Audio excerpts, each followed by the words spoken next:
been entrusted to chair.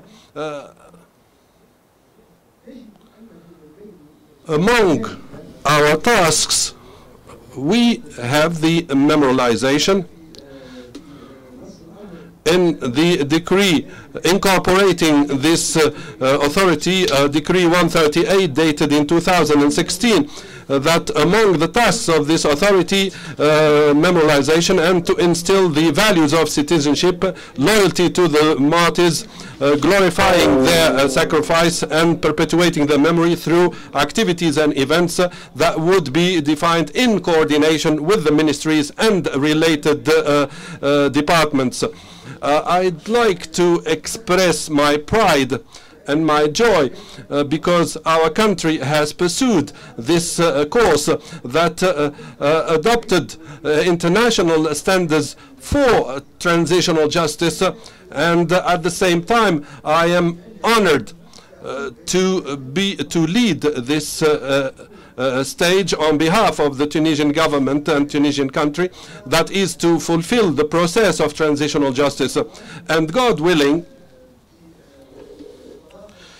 thanks to the joint efforts of everyone, I remain open to anyone willing to contribute with regard to the process of transitional justice in general. As a governmental official, I remain quite open to anyone promoting the preservation of memory, which is of crucial importance, because transitional justice, in fact, has to usher into overall and comprehensive reconciliation. This overall reconciliation cannot be achieved unless we provide reparation for the victims of despotism, and on the other hand, and in order to turn the page of the past, we have to really keep in mind the history and the background history of our country in terms of human rights, in terms of complying with public liberties, and in terms of human rights in general.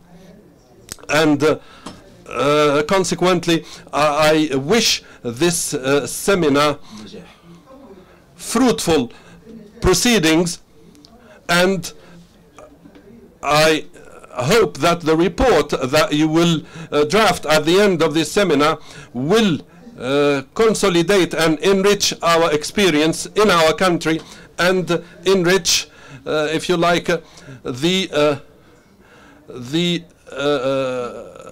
tasks for which I have been assigned within the framework of fulfilling the process of transitional justice. In the end, I'd like to renew and extend my thanks for all the organizers and for the Office of the High Commission for Human Rights for really dedicating all the efforts to the issue of transitional justice. Likewise for the United Nations Development Program for their strenuous efforts, and also the International Center for Transitional Justice, represented by the regional director, Mrs. Salwa Al-Gantri, who has, upon my designation as chair of this committee, she provided me with all the reports that ICTJ has elaborated in our country,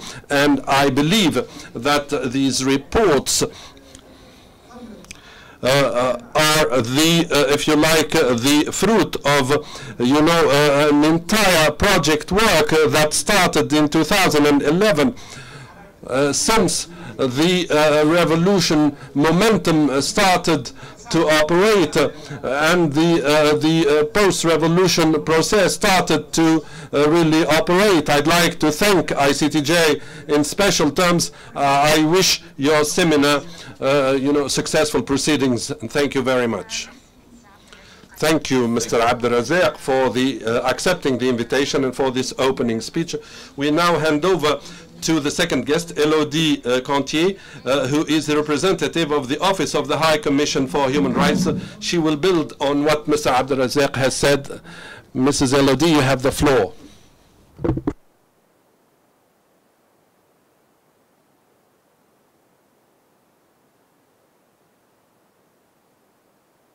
Representatives, dear colleagues, ladies and gentlemen, in 2005, following the situation of human rights, thanks to the United Nations mechanisms involving the civil societies and the academia, the Commission of Human Rights in the United Nations reminded us that the knowledge by the people of its history is part and parcel of its patrimony, and as such it must be preserved by appropriate measures in the name of the duty, which is the duty of the state to preserve the archives and other evidence elements concerning the violation of human rights in accordance with the humanitarian law of the United Nations.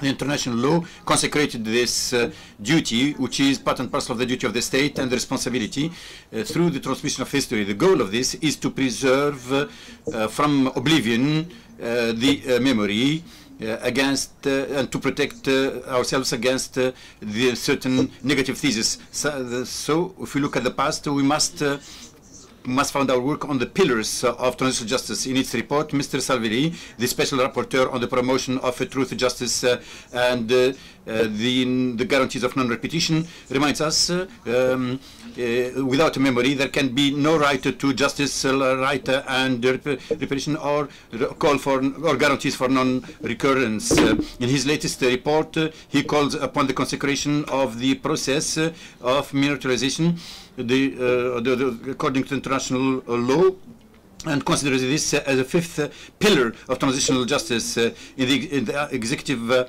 summary in his final report, he reminds us that there are some serious consequences of the violations, and therefore memorialization has become an urgent matter in the process of reconciliation. The operation to conserve the memory and to encourage culture based on the past challenges and the fight against exclusion and violence. Thus, with regard to the aspiration and legitimate the challenges of the Tunisians, and which was consecrated by the law number 53, the mandate and the work and our organization to reconstitute the history of Tunisia between July 1955 and December 2013, and contributed to preserving this memory of history and the history of the violation of human rights perpetrated in this country. They equally contributed to preserving the archives. This law has been published also in the Official Gazette of Tunisia, and thus it will be a legacy for the future generation and academic researchers, but in particular it will continue to be in the coming years a reference point consecrated, enshrined by the law, and indicating the main reforms that have to be undertaken through the preservation and the promotion of this memory and its physical and non-physical media. And in order to process adequately and to deal with the crimes that have been perpetrated, the transitional justice must be based on energetic, solid human rights. The recommendations of the report of our Commission for the Preserving of the memory in Tunisia is a must. We are waiting for the next stages in order to set up a plan of action concerning these recommendations as required by Article 70 of the Transitional Justice Law. So to do sound work, and according to the work that has also done by the IVD Commission, and involving equally the commissions of the victims that I would like to hail today, will come out with a tangible recommendation. Thank you very much for your paper. Now we'd like to move on to Mr. Steve, the representative of NCO, who is present with us today, who is online with us. Mr. Steve, the floor is yours. If you don't mind, I guess you hear me, just checking. Yes, if you don't mind, I'll do my remarks in French. D'abord, c'est un honneur d'être là, Monsieur Abderrazek, président de la commission de l'histoire des blessés martyrs de la Révolution et opérations terroristes. Kileni, chairman of the Committee of Resistance Fighters and the Revolution's Martyrs and Wounded. Madame le député Aristide, représentant de HCBH. Aristide, representative of the Office of the High Commission for Human Rights. Madame Locatello, de l'ICTJ, from ICTJ. Excellence, chers partenaires, chers participants, le PNUD, Partners, le Programme des Nations Unies pour le Développement, UNDP, a le plaisir de s'associer à l'organisation de ce séminaire sur la préservation de la mémoire en tant que garantie et de répétition. Guarantee for non-recurrence.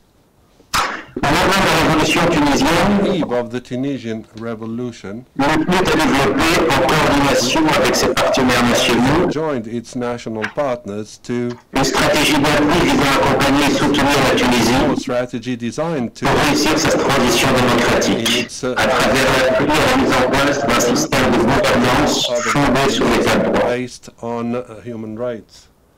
En effet, le processus de justice transitionnelle constitue un des piliers de cette transition démocratique. Pillar to this transition to democracy. Comme vous le savez, selon l'ONU, You all know, and based il on importe que la justice transitionnelle soit entendue au sens large, transitional justice to be heard on a large comme scale, comprenant l'ensemble des mesures judiciaires et non judiciaires judicial and non-judicial visant à donner effet au principe de responsabilité, implement and à servir la justice, à offrir des voies de recours aux victimes, justice to provide à victims favoriser l'apaisement et la réconciliation, to à instituer une tutelle indépendante de l'appareil de sécurité, à rétablir la confiance dans les institutions de l'État and to re-establish trust et à promouvoir l'état de droit. in institutions and to promote the rule of law. Le processus de recherche de la vérité sont des outils importants qui complètent les procédures judiciaires. Important to an important addition to the judicial Le processus de justice traditionnelle contribue à la réparation des violations des droits de l'homme reparation et à mettre en place des réformes institutionnelles et législatives. any exactions and Et ceci contribue à instaurer la confiance et à poser les conditions d'une gouvernance démocratique, pacifique et empêche en même temps, en espérant, la société de retomber and prevent dans la discrimination falling et into la violence discrimination systématique. or any kind of violence. Le groupe soutient le processus de dialogue et fournit des conseils au gouvernement tunisien en l'occurrence, et aux communautés afin de préserver la mémoire et garantir la non-répétition. Memory and to guarantee non-recurrence. Pour permettre des réparations pour les victimes de graves violations aux droits humains, Victims of human rights en violations particulier pour celles souvent identifiées comme vulnérables, identified as afin de ne laisser personne pour compte, de calamité, not to leave anyone et le processus de réconciliation en reconnaissant les souffrances des victimes by et en acknowledging réparant les erreurs victims du passé. and by repairing the errors of the past. Depuis la mise en œuvre du processus de justice traditionnelle par l'adoption de la loi organique Through the organic law pertaining à l'instauration de la justice traditionnelle et son organisation par l'Assemblée nationale constituante, within the national constitution, des avancées significatives ont été réalisées par la Tunisie et on s'en félicite, made by Tunisia, afin de mettre en place un système de protection des droits humains et of de the lutte system for contre l'impunité. human rights and to combat criminality. Et dans le cadre de la réalisation des objectifs de développement durable, The objectives of sustainable, et notamment le BD16, especially objective 16, le PNUD a créé le processus de la justice traditionnelle depuis son déclenchement. transitional justice process since its inception. Dans ce cadre, le PNUD, conjointement avec le Haut Commissariat aux droits de l'homme et les différents partenaires nationaux et internationaux, dont l'International Center for Transitional Justice, Partners including ICTJ, a appelé les autorités et la société civile tunisienne à la formulation d'une vision stratégique de la mise en place of participative vision d'un processus de justice traditionnelle. Dont le point de vue fut l'adoption par les this dans la loi 2013 of the organic law for justice. To conclude, la publication de rapport global de l'instance de l'humanité au journal officiel de la République tunisienne au juin 2020 récemment June 2020, l'élaboration et la mise en œuvre d'un plan d'action the implementation of an basé sur les recommandations based on the recommendation of TDC. et c'est dans ce contexte que le PNUD ambitionne de continuer d'apporter son soutien à ce processus we can recreate strengthen public trust in the state institution.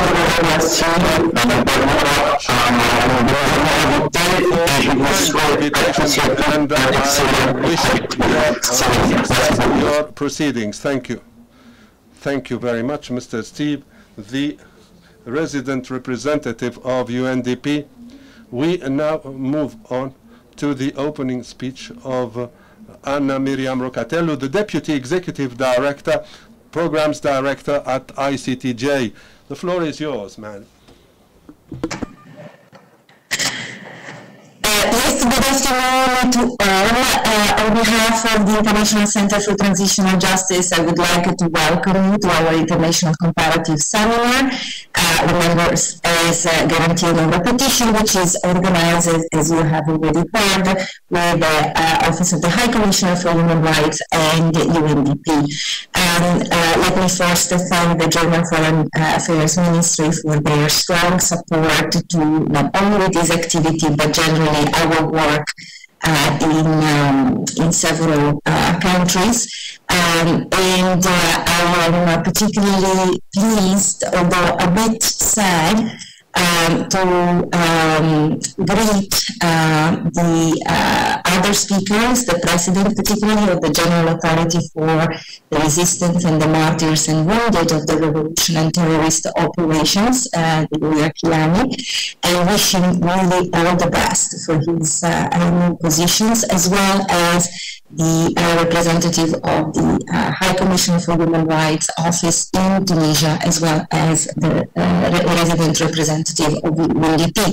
I'm a bit sad, as I was saying, because it's the first time I am not able to be with all of you in Tunisia, and it would have been a great pleasure, but the circumstances, of course, are oblige us to these new modalities of work, and I'm in any event considering myself privileged to have this opportunity to connect, at least virtually, with all of you.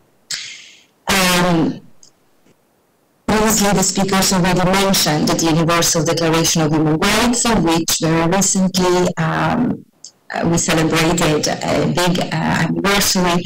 It was a major, of course, achievement for humankind, and the particular issue that I would like to raise, the particular message, one of the main messages that this chart brought to humankind, is in its preamble, the reaffirmation of the faith in fundamental human rights and dignity and worth of human persons. I chose this particular phrase because dignity was, as we all know, at the core of the revolution in Tunisia that took place in 2010 and 11. It was the key word that informed and inspired the movement for change. And the Tunisians, following those events, have chosen to face the truth of what happened and to remember it.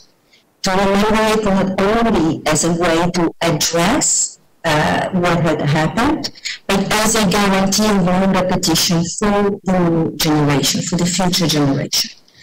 And the process, therefore, included in the legislation a clear provision regarding memorialization, as well as the other processes and mechanisms and measures to redress what had happened and to establish the best basis for a future where these violations will not take place anymore. ICTJ, as you know, has been present in Tunisia since the end of the revolution. We have been honored to assist both the authorities and civil society in developing their processes to address the past and also to look at the future. one of the many projects that we developed and is particularly relevant for the work that we are about to embark in these 2 days is the Voice of Memory, a project that involved a variety of ladies or women of different age and different background that came together with the motivation to share their experience during the repression and the dictatorship, and produced a number of incredible products that will stay hopefully forever, and that we are still helping them disseminate to share not only their experience but what it meant to live and to be victims in a repressive regime in Tunisia. The products, as you probably know, include a graphic novel, a book gathering the different testimonies, and a series of podcasts, but it also gave us the opportunity, thanks to the support from the University of Birmingham, to organize and develop this exhibition that was that traveled across the country and was visited by a remarkable number of Tunisians as well as foreigners. The positive surprise was that among the visitors, the majority were young people, certainly below the age of 30. And that gave us also the opportunity to develop with youth groups through youth centers a further reflection on these experiences and what it means really to share it and to discuss it, and what it means to prevent similar violations and the structure that enables that violation. One of the participants to our discussions mentioned actually that those who misinterpret the past will misconceive the present and the future. That is why it is essential that we take stock of what happened in order to avoid making the same mistakes again. It would be foolish to bear the consequences of a single mistake twice. So certainly it is important that Tunisia continues in its effort to for change, for a better future. And the elements of their choice, the Tunisian choice on how to change, are all contained in the transitional justice law. However, as we know, transitional justice processes are long and painful, and sometimes we miss a setback, and sometimes they progress very rapidly. They require a lot of stamina, a lot of commitment to the ultimate goal, which is, as the President mentioned before, ultimately reconciliation. So the implementation now of the report of the Truth Commission, as well as the remaining elements of what the Tunisians have committed to implement, are the way forward. I would like also to say that, in particular, memorialization, the remembering, it's not only, as Mr. Savioli mentioned, the fifth element, or could be considered the fifth element of transitional justice, but it is one effort that permeates or can contribute to the achievement and the progress of all others. Revealing the truth without remembering would be a partial achievement. A reparation program that doesn't remember and honor those that have been victimized and have been on the front line for enacting change would be partial. And the guarantees of non-recurrence certainly are fostered by by any symbol, any effort, any process to remember what happened in order to prevent it from happening again. Even the criminal prosecution has an element of memorialization, which is very important, although it is, these are very following the regimented proceedings where victims and truth obviously is confined at what can be admissible and shareable in a court of law. Nevertheless, there is the truth which is officialized, which is formalized and remains in official documents of a country that has decided to move forward. So ICTJ remains, of course, committed and available and fully engaged in assisting all those actors in Tunisia that wish to continue in the path for change. And certainly we would be delighted to promote any initiative for remembrance and for the preservation of this incredible effort that has been made in these past years to reveal the truth, to provide dignity. And with that, I thank you all for your attention, and I really wish you 2 days full of reflection and fruitful discussions. Thank you.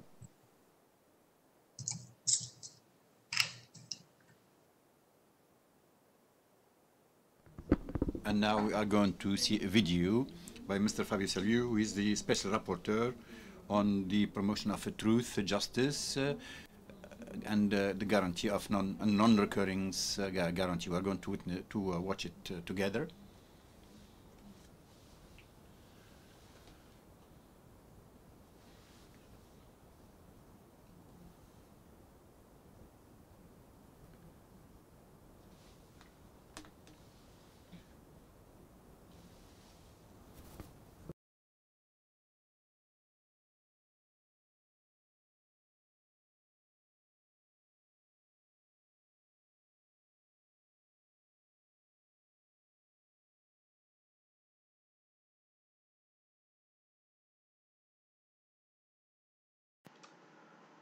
Bonjour, je m'appelle Fabien Salveli, je suis le rapporteur spécial sur la promotion de la vérité, la justice, les réparations et les garanties et non-répétition des Nations Unies. C'est un grand honneur pour moi de participer dans cette séminaire international organisé par le Centre international pour la justice transitionnelle, les programmes des Nations Unies pour le développement et les bureaux de la haute commissaire des droits de l'homme des Nations Unies. Cette séminaire sur l'expérience comparative en matière de mémoire. Je me félicite de participer parce que j'ai dédié mon dernier rapport présenté dans le mois de septembre au Conseil des droits de l'homme à la mémoire comme le 5e pilier du processus de justice transitionnelle. Bien entendu qu'il y a une relation entre ce 5e pilier et les autres 4. Notamment, la mémoire fait partie des devoirs de prévention, dans l'obligation des garanties, dans l'obligation de garantir les droits de l'homme qui est établi dans les divers pactes, conventions dans la matière, au niveau universel et aussi au niveau régional. Je pense que c'est indispensable, comme mon rapport le souligne, tenir compte des divers collectifs de victimes et aussi la dimension des genres dans tous les processus de mémoire que l'État prend.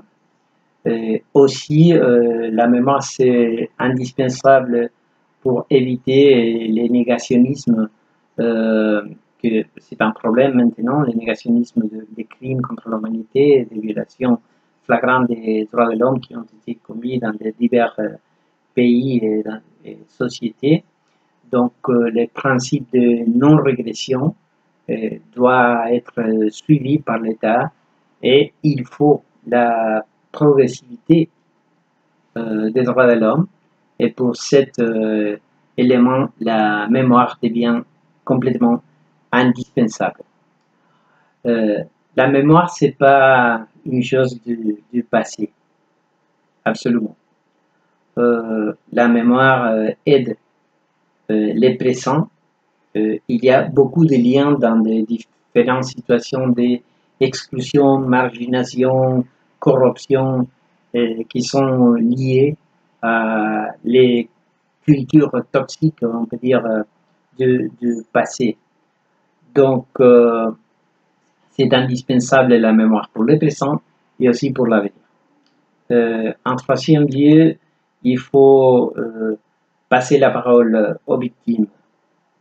Les victimes doivent avoir un lieu privilégié dans tous les processus de mémoire et il faut la coexistence de divers narratives, mais jamais dans des diverses narratives donner la parole au perpétrateur.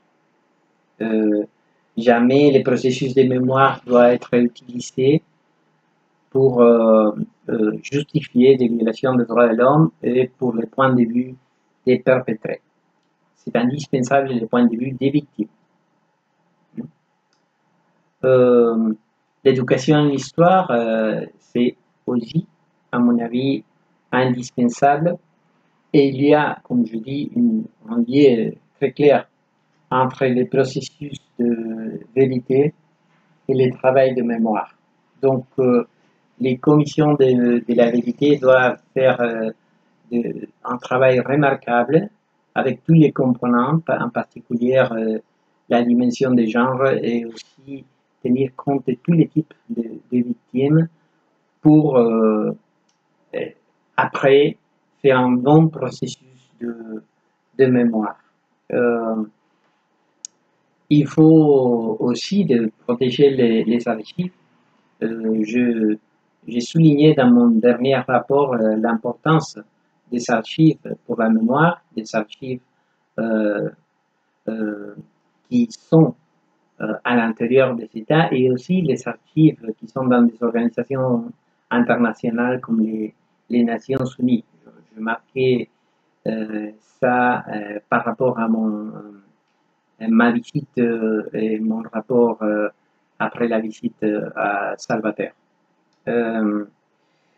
Aussi, il faut éviter la manipulation de la mémoire, la stigmatisation, l'apologie de la haine, et surtout les problèmes des réseaux sociaux, les fake news. Et bien entendu qu'il faut respecter la liberté d'expression. La mémoire, c'est indispensable pour l'avenir. La mémoire doit être un processus absolument dynamique. Sans mémoire, c'est pas possible accomplir avec des succès un processus de justice transitionnelle. L'État a les devoirs de la vérité, de la justice et de la rendition de comptes, de fournir des réparations dans les concepts de réparation intégrée aux victimes, aussi toutes les garanties de non-répétition, la réforme institutionnelle, la réforme législative, les processus de vetting et la mémoire. Avec tout, c'est possible d'avancer. Si jamais manque un de ces éléments, le processus sera un échec. Donc, je vous félicite pour l'organisation de cet événement très, très important, ce séminaire international. Je vous souhaite une bonne continuation et j'espère que mon rapport sur la mémoire comme le 5e pilier de la justice transitionnelle et les conclusions et recommandations vont aider le développement de cette réunion à Tunis. Bonne continuation. Merci beaucoup.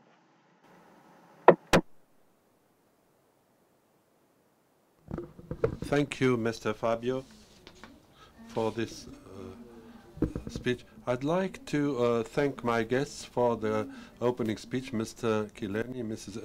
Olidi, Mr. Steve, and Anna Miriam for their contribution. They all highlighted the importance of remembrance.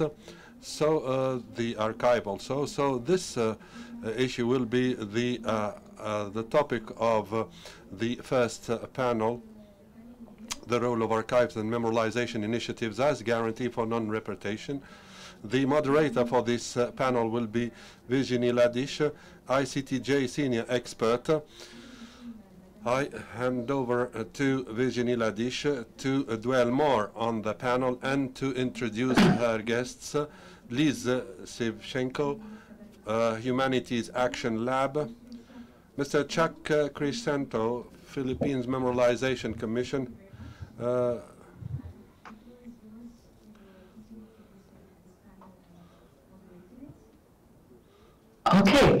thank you. Can you all hear me? Yes. Thank you very much for the introduction.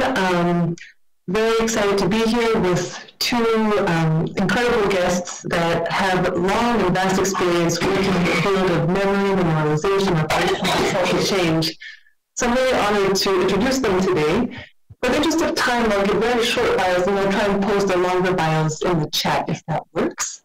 So our first speaker is Liz Sivchenko, who is the founding director of Humanities Action Lab, which is a coalition of universities, issue organizations, and public spaces in 40 cities, led from Rutgers University, New York, that collaborate to produce community-created public humanities projects on urgent social issues.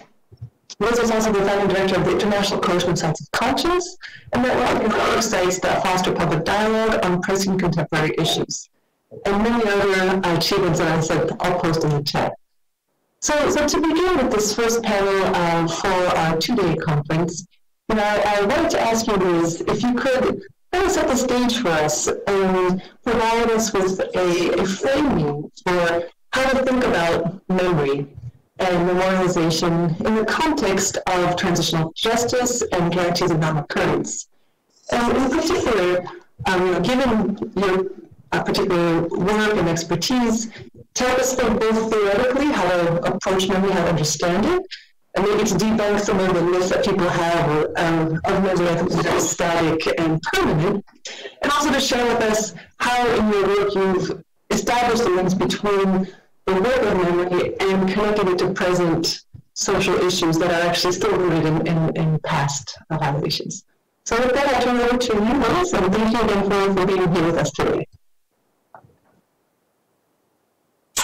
Thank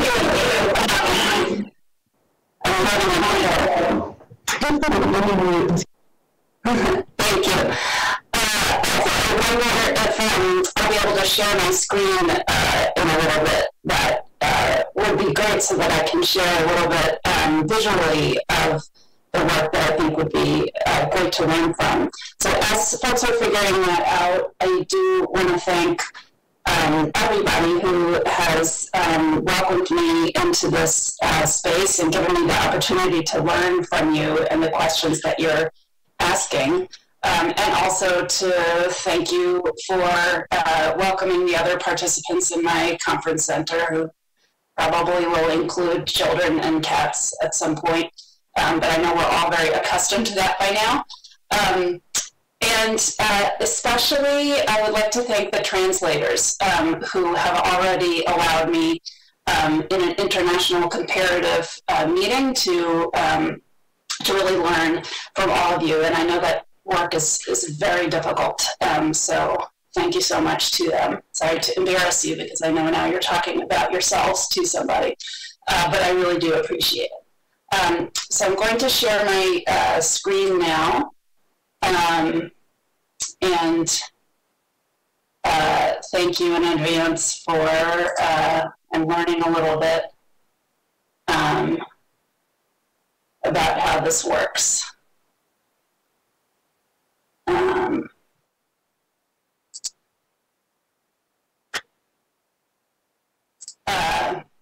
Virginie, can you give me a thumbs up if you see? All right. Okay, great. Okay, thank you. So I spent the first part of my career, as Virginie mentioned, learning as an American, learning from many other incredible and very experienced people who were working in different ways in memory, coming out of through transitional justice processes in other parts of the world. So I'll share first a bit what I learned from these other people when I was young and learning. And then I came back to the United States and tried to apply some of these lessons and strategies in what I learned to my own context. So I am somebody who really appreciates the kind of international exchange that you're establishing. As Virginie mentioned, I spent as founding director of the International Coalition of Sites of Conscience. I had the opportunity of learning from people who came from a real range of different cultural and political and contexts, but shared a couple of things in common. One was a commitment and interest to explore the connection between memory, dialogue, and action, and however that expressed itself in their different contexts. And also a shared sort of realization that memorials and museums, in other words, we were all representing memorials and museums, but that memorials and museums themselves, simply establishing them as static objects, won't guarantee non-repetition.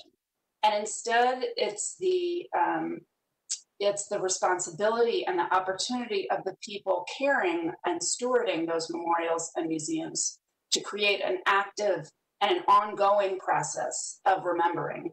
And it's that process and the culture that it begins to build that is the bulwark or the guarantee, the defense against non-repetition.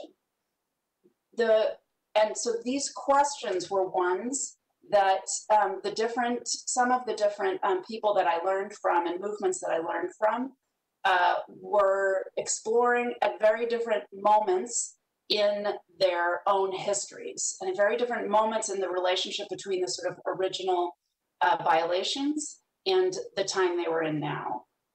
So in Argentina, for instance, and through these different moments, these different leaders articulated and deployed different forms of memory.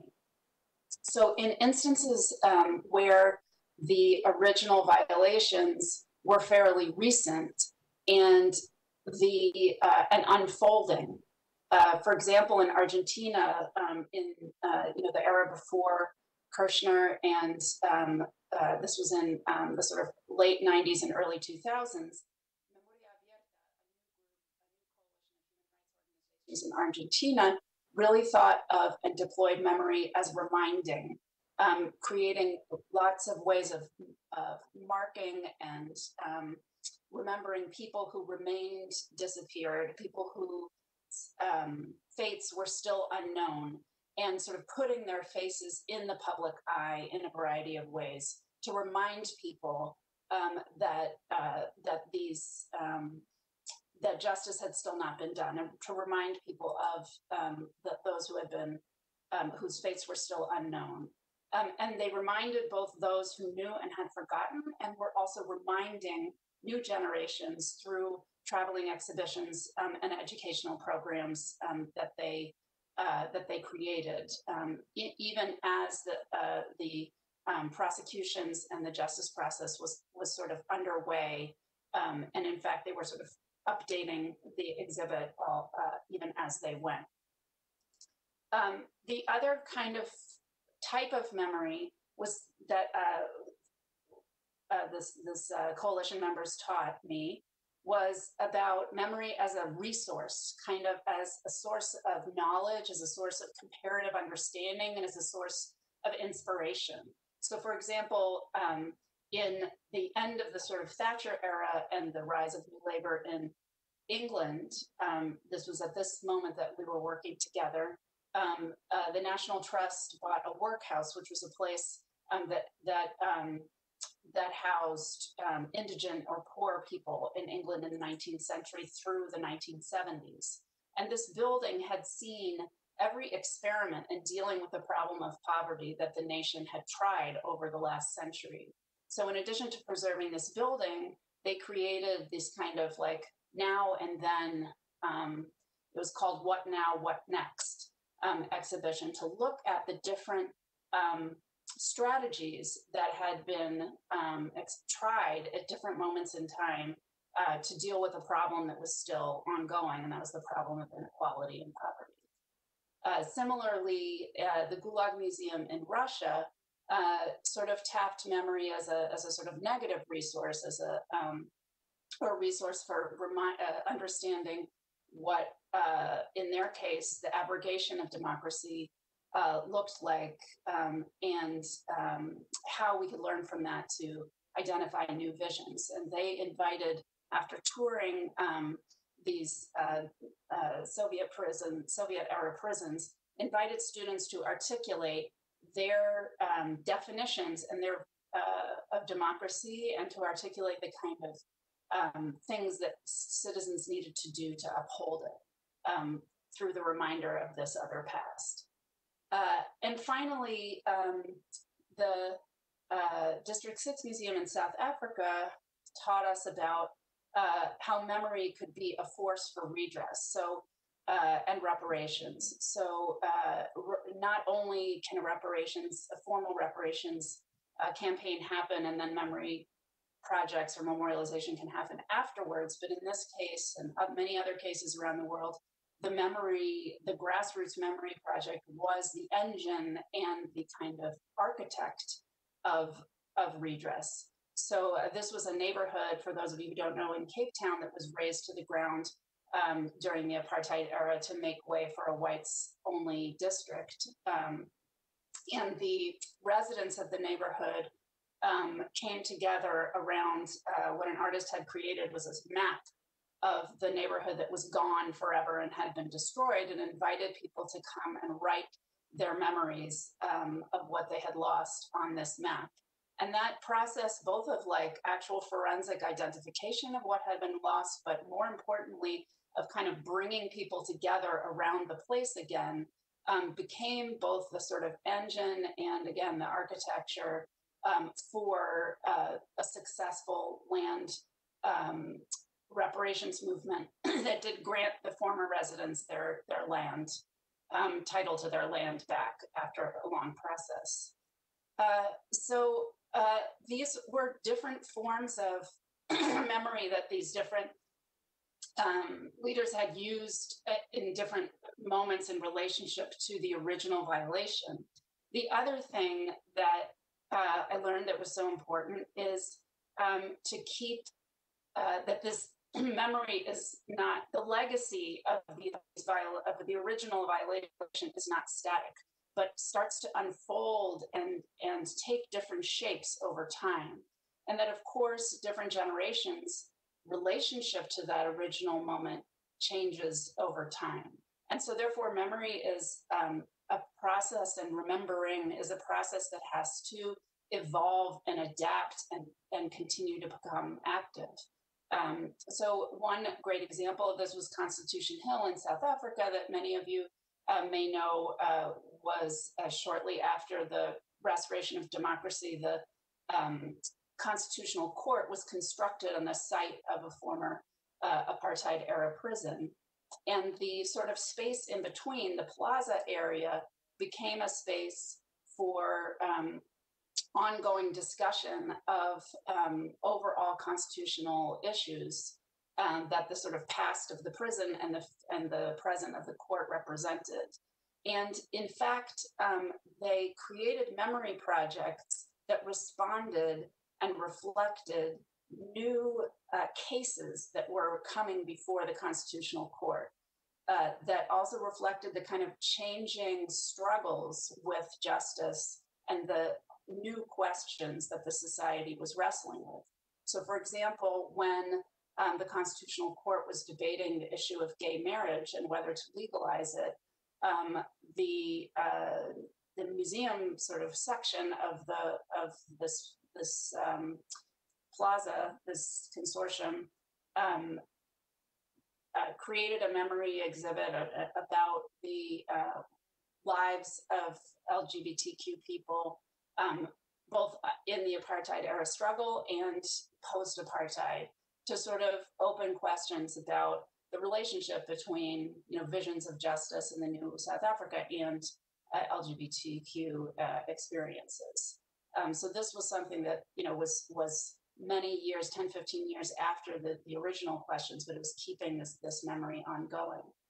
And similarly, in Chile, at Villa Grimaldi, which was a former detention center, of course, everyone, I think, generally, people are often very committed and excited about engaging new generations and engaging youth, but can sometimes do that by sort of just dictating a history to them, or sort of telling the younger generation what happened in the past. And Villa Grimaldi instead shared what had happened under the Pinochet dictatorship, of course, with the students, but then invited them to identify where they, in their own lives, and especially in their school cultures, and their family cultures, and their community cultures, saw the legacies of this dictatorship, and then articulated what, what forms, different forms it was taking that was really impacting them, and then what they could do about it. So what began to emerge here was a little bit of a difference between that we began discussing between what it was to do a heritage of human rights, which is extremely important, grounded in the truths of the violations that took place, the implications of those violations for the present, and never forgetting what had happened and why, and who was involved. That's but that in addition to that, we needed to create a heritage for human rights, which meant it wasn't only what we remembered, but how, and imagining that we needed to create environments, or sort of microcosms of the society that we each wanted to see in our own vision and definition of a culture of human rights and democracy, and enact that through the memory process we were fostering, so that the ways that people engaged with each other through the memory processes would reflect or embody and enact the culture of human rights that each of us wanted to pursue. I, after about a dozen years of learning from these incredible leaders and their movements, sort of returned my focus to my own country in the United States, which, as you know, only in the last couple of weeks really has had any progress on a serious proposal for having a transitional justice or a truth and reconciliation process. So this is, before then, at a moment when there was going to be no sort of official national state exploration of any of our many histories that we needed to deal with. So I sort of took all of the lessons and began to think about something appropriate for my context, which was a participatory public memory. And I'll explain this through one of the projects that that a coalition that I organized led, which was about the phenomenon of mass incarceration, the phenomenon of incarceration in our country. So the first sort of piece of this participatory public memory strategy, which was really about using logics and modes of social movement in memory. So it's not, again, not just sort of a memory of the social movements, but it's using the ways that social movements are organized to approach memory. So in our case, the first thing that meant was to really find the fault lines, to identify what some of the most deeply contested issues were that were dividing the society, and rather than sort of avoiding them, sort of going straight to them and starting there, and then thinking about what new perspectives or strategies could be explored through a memory project. So the first, as I mentioned, one of the projects we did looked at, it was a national project that looked at the roots of incarceration in different localities in the United States, since at the moment, around 2013 to 15 that we were working on this, the US had the highest rate of incarceration in the world by like a factor of 10. If you can see, sort of this is the, you don't see my pointer, but it's just outsized of any other place in the world, and had risen exponentially over the last decades. So starting, and it was also an issue that was, you know, deeply divisive in the society at that time. So starting by finding the fault lines, and then creating a process where it involves a range of stakeholders with a range of expertise, where everyone is positioned or has the opportunity to teach and learn, to be both author and audience, and then create a kind of platform for ongoing knowledge exchange. So this does not relinquish a commitment to truth and sort of evidence. We included in this were sort of the leading scholars of incarceration, but we began by bringing together a working group that included formerly incarcerated people, people who were committed to sort of memory work, and people who had really deep expertise from a variety of standpoints in this particular area, to ask simple questions like, why should we remember? Who should be involved? How might we remember?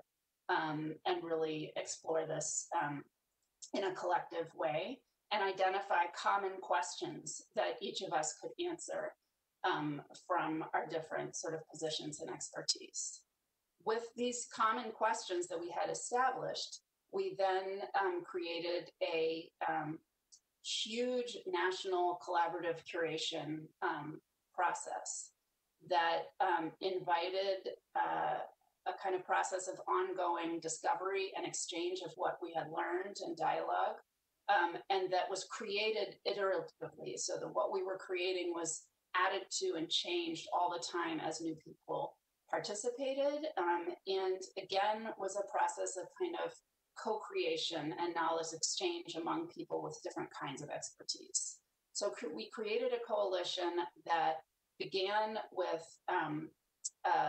a university whose students, most of whom, you know, had very relatively little knowledge about the issue, although they might have had family experiences with it, would engage in a course, and these courses were happening simultaneously across the country. The university partnered with then an organization working on these issues that would work with returning citizens, formerly incarcerated people, and a public space like a library or a museum that could show an exhibit and bring people together. In these courses, the students exchanged, collaborated with people with direct experience with these issues to really explore the roots of this incarceration in their localities. And we then linked all of the local teams across, it wound up being 30 cities, into an online platform through video chats, which we were doing before it was cool, which we now all are doing, but this was our mode then. And then really worked in a coalition across geography and identity, so that we allowed each local team to have locally controlled initiatives, but to address together this common question that we brought together into a single ongoing memory project. So in Louisiana, in one state, people dug into the legacies of slavery and its role in mass incarceration now. Others looked at indigenous populations and their histories and its relationship to incarceration. And others looked at our immigration policy and our new policies of immigration detention.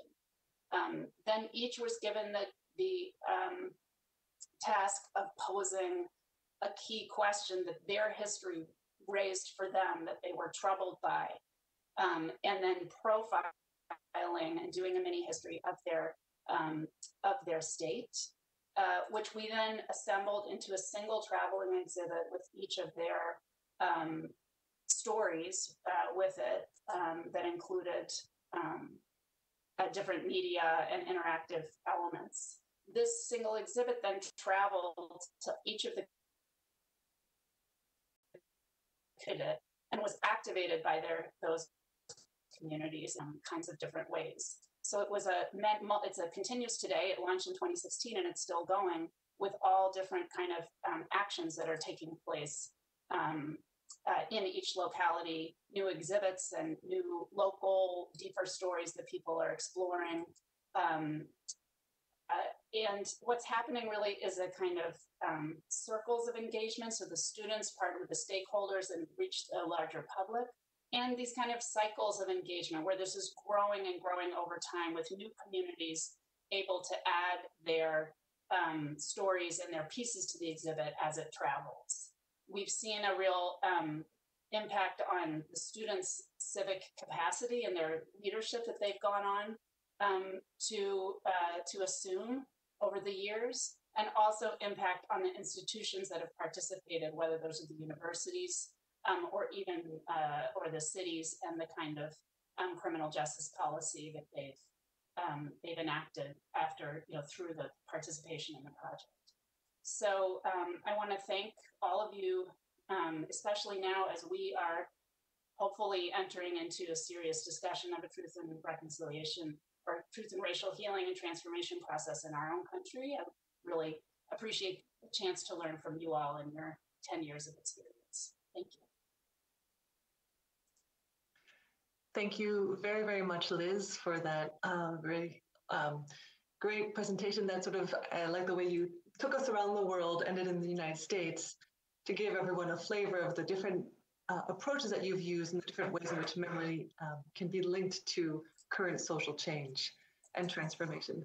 And I encourage those of you listening and watching to post any comments in the chat box, and then we will try and address it in the Q&A. But now I'd like to turn over to our second speaker, Chuck Crisanto, who serves as the Executive Director of the Human Rights Violations Victims Memorial Commission in the Philippines, which is the agency mandated to memorialize the human rights victims of the martial law during the 1972 to 1986 period. I'll also again put a more full bio in the chat, but in the interest of time, I don't want to take too much more of his time. But really, Chuck, building on what Liz shared with us in terms of sort of the international work and the connections between memory, reparations, future change, we'd love it if you could share with us a little bit about the work that you're doing in the Philippines and how the museum fits within the broader struggle for reparations and the fight against forgetting. So over to you, Chuck, and thank you very much. Mabuhay, I'm Chuck Crisanto, the Executive Director of the Human Rights Violation Victims Memorial Commission of the Philippines. When I was a kid, I wondered what would happen if I stuck a paperclip wire into a wall socket.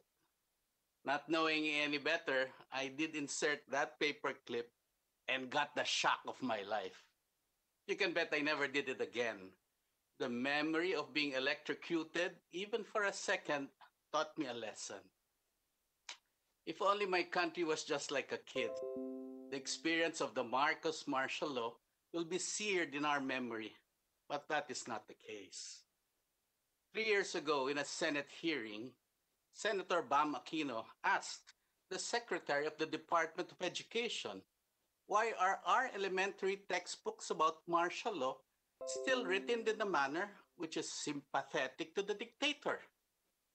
Our research showed that of the 700,000 public school teachers in our country, the average age range was 30 to 25 years. The private school teachers' average age was even younger. This meant our teachers never experienced martial law. They were not confident in teaching the period. Furthermore, there were very few reference materials existing. At my age, this age, I only comprised less than 7% of the population, and I did live through that period. Furthermore, the return of the science and the allies of the regime has brought out a troll army to change the perspectives of the larger population as they ascend once again to power. It took 27 years after the People Power Revolution in 1986, wherein we overthrew the dictator, before the state finally acknowledged that human rights violations did occur and passed Republic Act 10368. This created my agency and the Human Rights Victims Claims Board, which had a budget of 10 billion pesos from the recovered ill-gotten Marcos wealth from the Swiss banks. 75,749 people came forward to apply for reparations. Only 14.4% were approved by the Claims Board due to the difficulty, among other things, of gathering substantial evidence from something that happened 4 decades ago. I always tell this story of an old man who went to the Commission on Human Rights to get the reparation fund. It was a big sum, like 5 million pesos. If you think he was happy, he looked at the 4 checks that he held and said each check represented a daughter or a son that he lost. And so no matter how much the state pays the victims or their heirs, it would never compensate them for the hurt that the state has done. And hence, the same law provided that these victims will be placed in honor in a museum, which we now call the Freedom Memorial Museum, for the Filipinos who fought for freedom, democracy, and human rights. This was a task which I felt should involve not only me, but the larger community, and as many Filipinos as possible if we are to arrive at a collective memory. I went to the 13,000-strong United Architects of the Philippines to encourage the best architects in our country to participate. More than 200 registered from all over, making the design contest the most widely participated design competition in the last 2 decades. The important part for a young architect to make an iconic design was he had to research on the past, to feel what happened and express it in architectural form. We got a prestigious list of jurors, experts, leaders in the field of architecture, interior design, landscaping, environmental designs as well. And here, our architects pulled through. I would like to show you in a short video the process by which we ran an online poll to choose the people's choice, as we reach out to the survivors as well to lend their voice. This was anyway a victim's memorial. Here is a short clip of that process.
three 27-year-old architects who were born in 1995.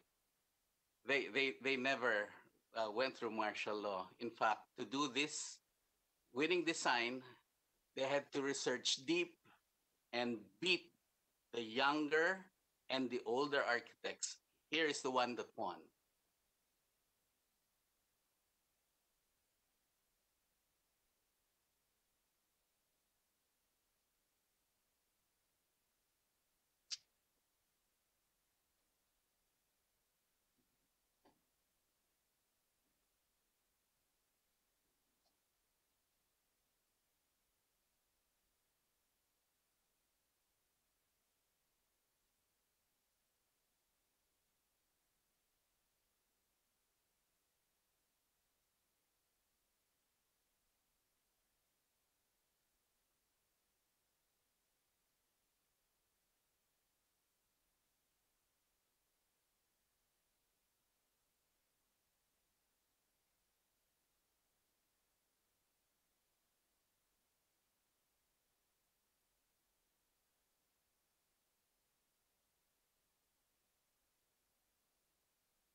We hope to start the construction next month, but our work does not stop in building edifices because the heart of the museum are the stories of the human rights violation victims.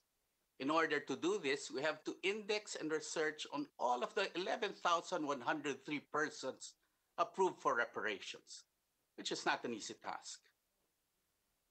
This has made, here's one such story of a daughter whose mom disappeared during the martial law period.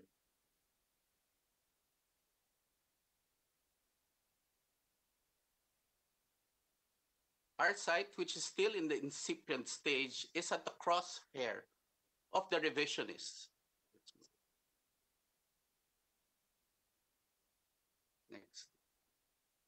Here is a view of the people who trooped when they went and applied for claims in Mindanao.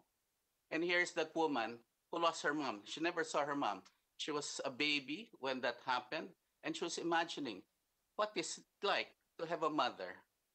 And it is these types of memories that we want to hold dear because they move out of being statistics and move forward to being real persons, Filipinos, who suffered during the period. I'm showing you another slide regarding the Marcos revisionists. As we are drawing up this site, we have already 200 brute attacks in the last 2 months alone. They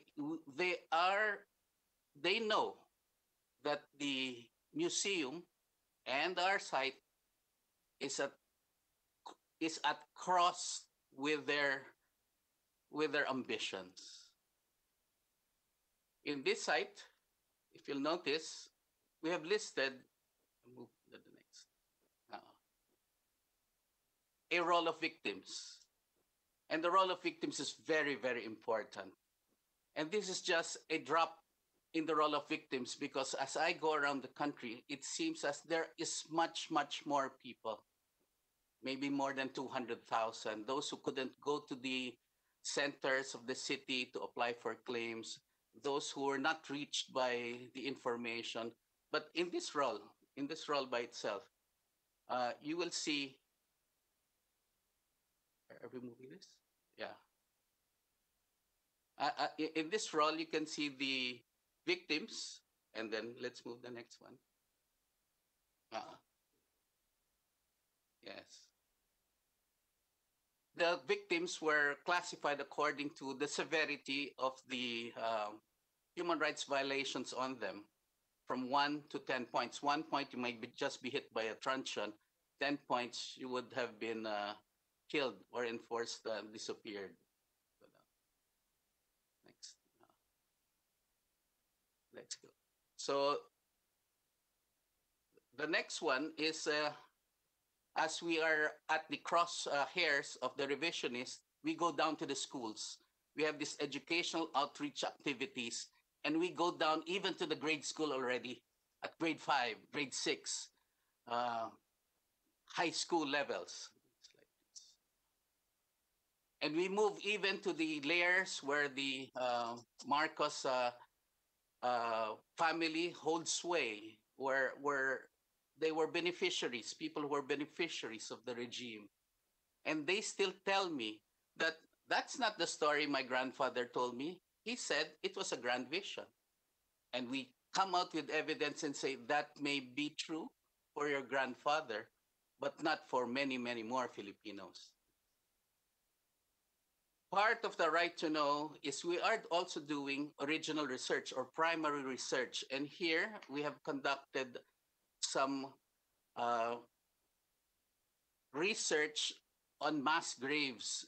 I, who have been during the Marcos period, I never knew many things that have happened because the censorship was so strong. The media was so censored. And now when we look at it, there are things that we had never known, genocides that have happened. The sad fact is, when I looked at the curriculum of our security sector, which the schools produce for our police and military officers, there are topics regarding conflicts between the Philippines and Spain 100 years ago, or the Philippine-American War, and even World War II, but none dealing with the 14-year martial law regime. The sad fact is, without learning from the past, many authoritarian actions are being resurrected.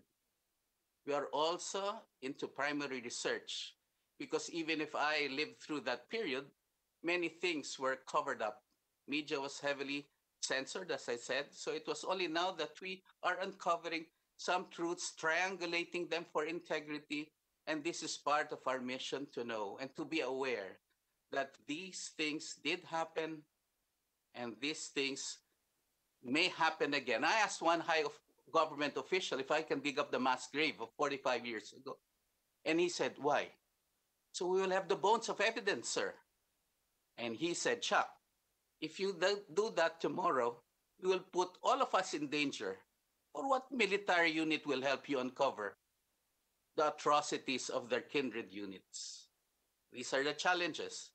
We are also trying to get as much testimonies from those who survived. Here, I am unfortunately at the wake of Senator Pimentel. Here's the who promised to be with me in the inauguration of the museum and to give a video testimony, but he went ahead. Many of the survivors or senior citizens are in what they call the pre-departure stage. It is imperative that their stories are documented now to be shared to the next generation. Otherwise, all their sacrifices and experiences will go with them to their graves.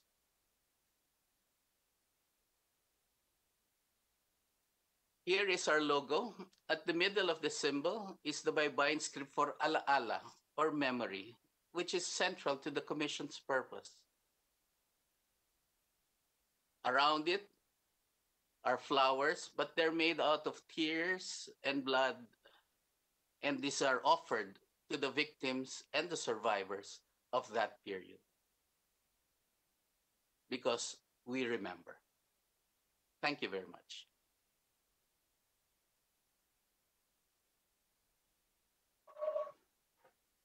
Thank you very much, Chuck, and congratulations for that incredible work. And I think we'll all be watching with great interest as the museum starts to be built, and also learn from the way in which you're both looking backwards and also reaching towards future generations. Just want to pause 1 second to see if there are any questions from Facebook or from those watching or those in the room. Please post them in the chat or ask Nadia, who's in the room. But while we wait for any questions to roll in, perhaps I'll start with a question for you both. It's quite a difficult question, but love to get your thoughts. If we're thinking to those who are in Tunisia, who are thinking about ways to advance measures of non-recurrence around memory and memorialization, what advice do you have to them in order to avoid memory being hijacked by the past? How do you avoid some of the political contestation over the past that can then get it trapped or limit its potential to look forward? So any strategies that, from your different experiences, on ways in which you've been able to overcome different obstacles of either government blockages, or, as you were saying, Chuck, in some of the contexts where you work, strongholds of the former regime, and strategies that can help sort of maybe in the short term and in the longer term. So perhaps we'll start briefly with Chuck and then over to you, Liz.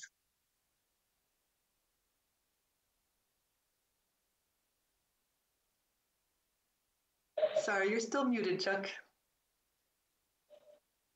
Do you remember the story that I presented of the genocide we are uncovering that happened 45 years ago?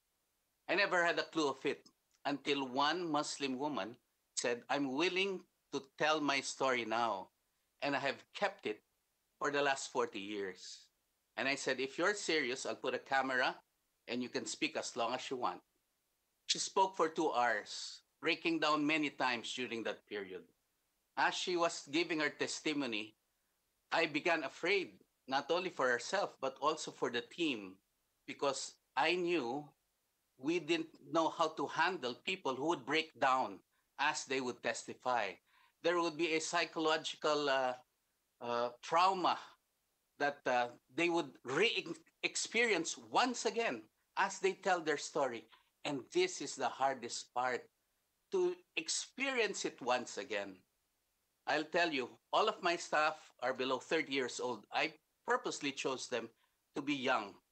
And they tell me, as they read the story, as they index the files, that they too dream about these victims. They too go through this vicarious experience of being tortured.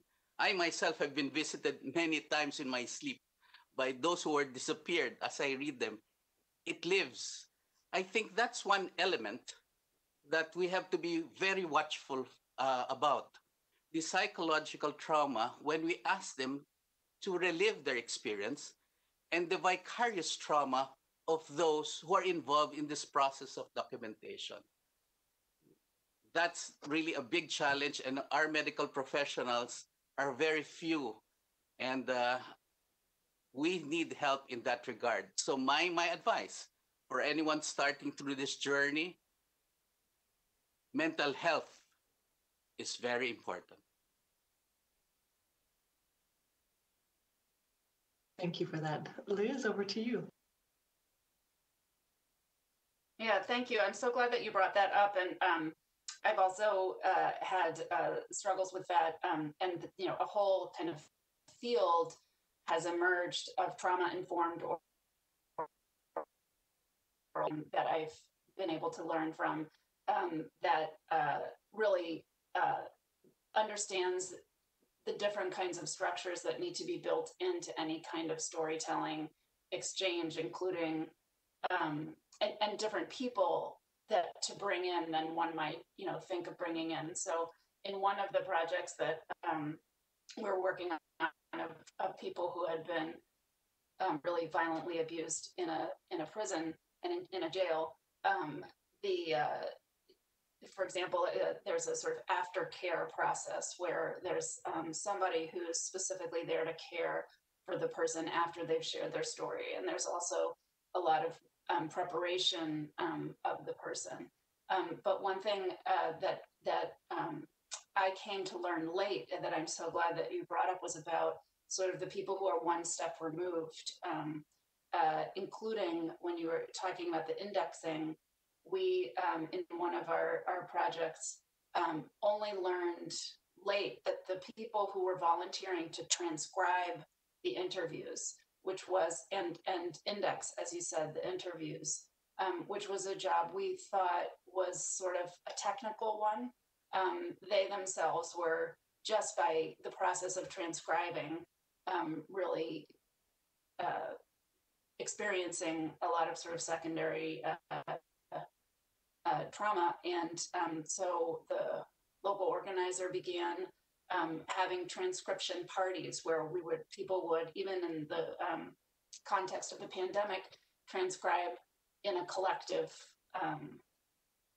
in a group at the same time, just silently, and then be able to have a community to share with or stop with or pause with in moments where they were, you know, having, you know, experiencing really emotions with what they were transcribing. So I really appreciate that. And then as far as the sort of questions about different, getting them through different obstacles, I think, you know, obviously it's so rooted in the particular histories and contexts and political map of each place, but I have not found there being a way to sort of be outside of politics. It's always political. You know, that's why we're doing it in a way.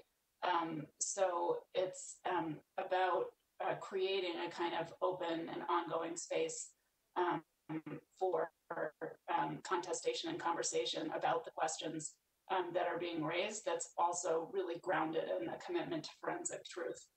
So that's very difficult to achieve that balance of sort of maintaining the commitment to truth and then open dialogue on its implications that can kind of engage everyone. But there's the different strategies that we learned from that developed our sort of participatory public memory were ones that kind of really leaned into that. Thank you. Thank you very much.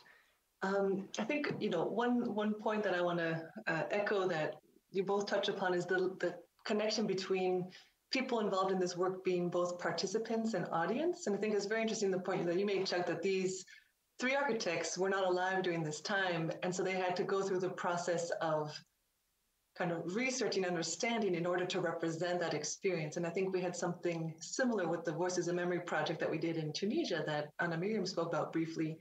The artists that we hired were younger and from a different background and often male, and they had to really try and understand and absorb the experiences of women and then represent them through art. And I think that's a very powerful medium, rather than just saying, here, learn this history, asking someone to be in charge of how to represent it can be also a very powerful educational experience.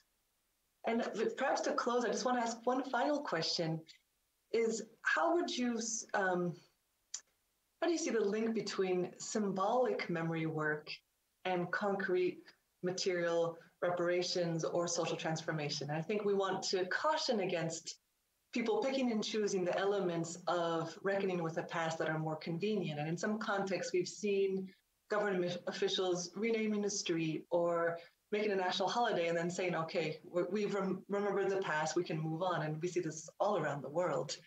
And so what's the balance between the importance of symbolic spaces of memory and learning and honoring the victims? And how do those connect to actually material reparations or concrete social transformation?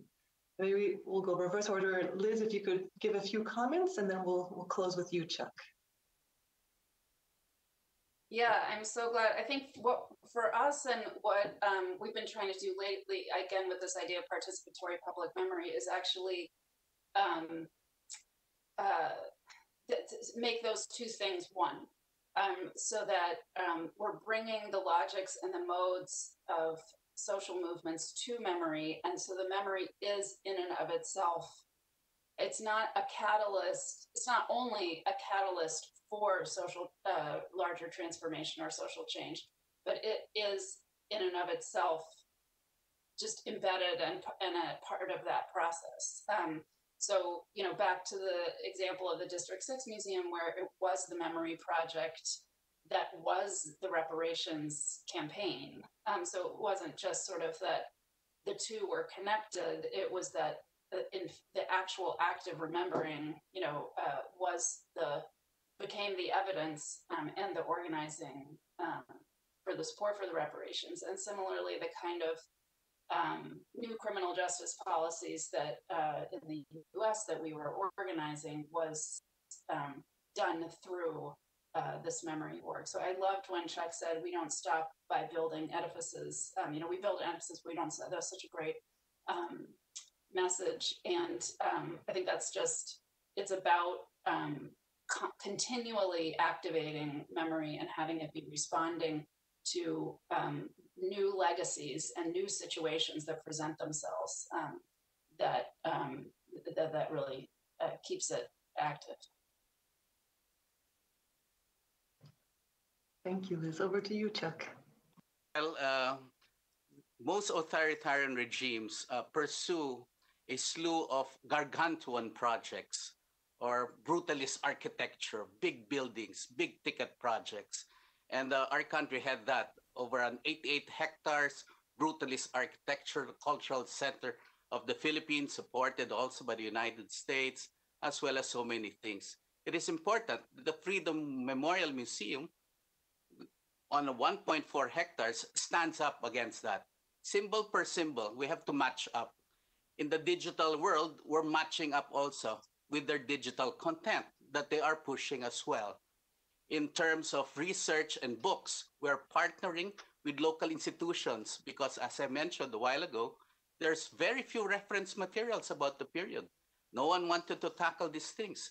It was too dangerous, or they'd rather do something else. And so we're encouraging master's students, PhD students, local universities to now look into the past, into their own country, into their own locality, what happened there. And here, what we could do is congregate or converge this information, and one day, and the day is coming soon, we can bring it out to the world, maybe in Google, and you could type how many people were water tortured in region 5, 6, or 7, and the data would spit it out.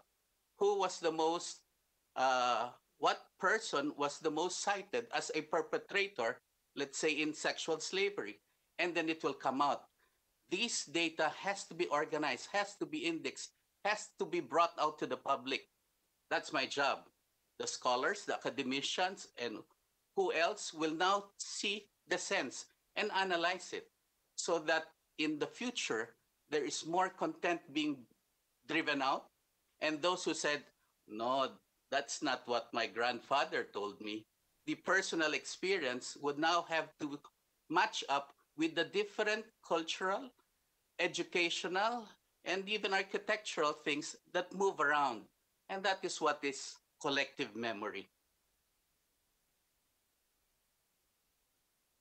Excellent. Well, thank you so much, Chuck and Liz, for sharing your time, your expertise with us. I've definitely learned a lot, and I think you've given us a lot to think about, a lot of inspiration as we, continue the rest of this seminar. So again, thank you very much. And now I turn it back over to you, Nadia.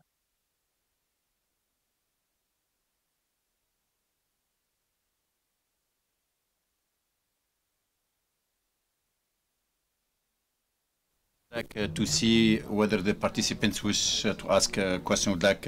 We can take only one question since we are running out of time.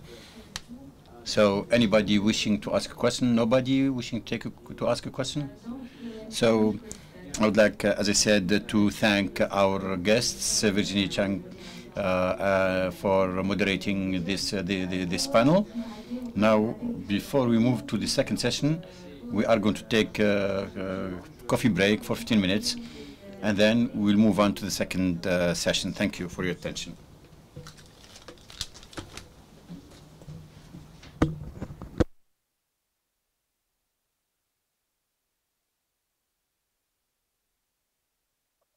Bye, Chuck. Thank you.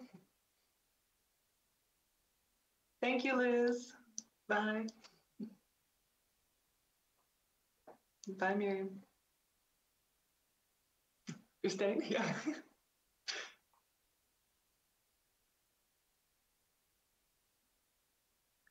I was just saying bye to the speakers. I think everyone hears us.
everybody. My name is Ahmed Alwi. I'm in charge of human rights. First of all, we're going to speak about memory preservation. We're talking about preserving the archives. And in the process of transitional justice, I would like to welcome our guests here present with us today in this afternoon session. Mrs. Narges Debish, who is the director of the archive of the TDC. She will be speaking about the Truth and Dignity Commission archives, a crucial source of the fraternal memory. Mr. Hedi Jalal unfortunately could not make it today, but there is no doubt we'll have another chance to meet with him during other meetings and conferences.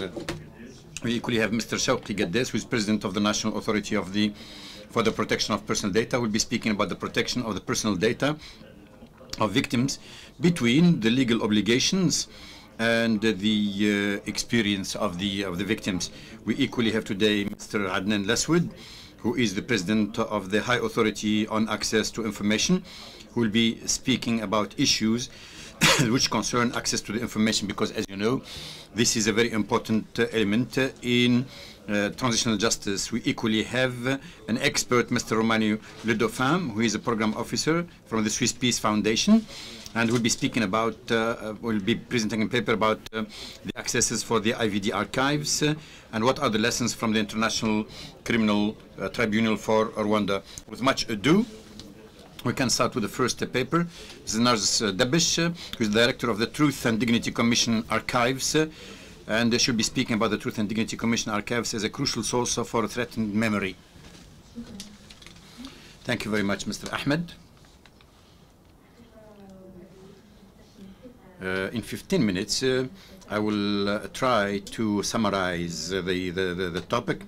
In the beginning, I must admit to say that the TDC has an important archive that document violation, financial corruption, the forgery of elections, and it will be possible to protect the rights of the victims. And it will be a source for research, scientific research, to understand the mechanism of dictatorship which had the hegemony, or whose hegemony prevailed for decades and decades. And it will be a preserver of which will preserve the memory of the nation.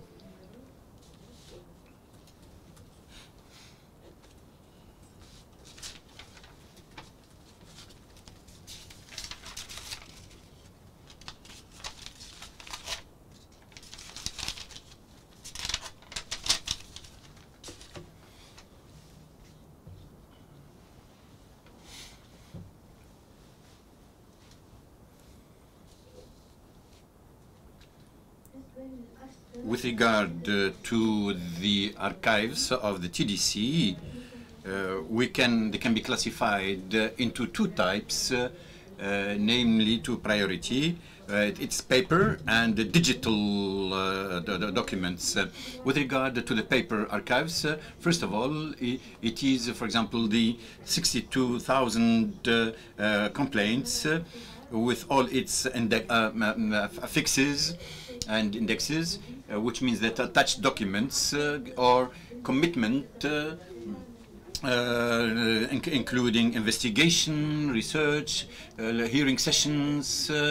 We equally have the decisions, the decision concerning these files. So we have also other files collected outside the TDC, collected in three ways. First of all, by access to on the spot, which means a team from the archive moves to the site, and it will digitalize the archive, and then it will transfer it to the TDC headquarters, or it will receive also the documents from other institutions following email from the TDC,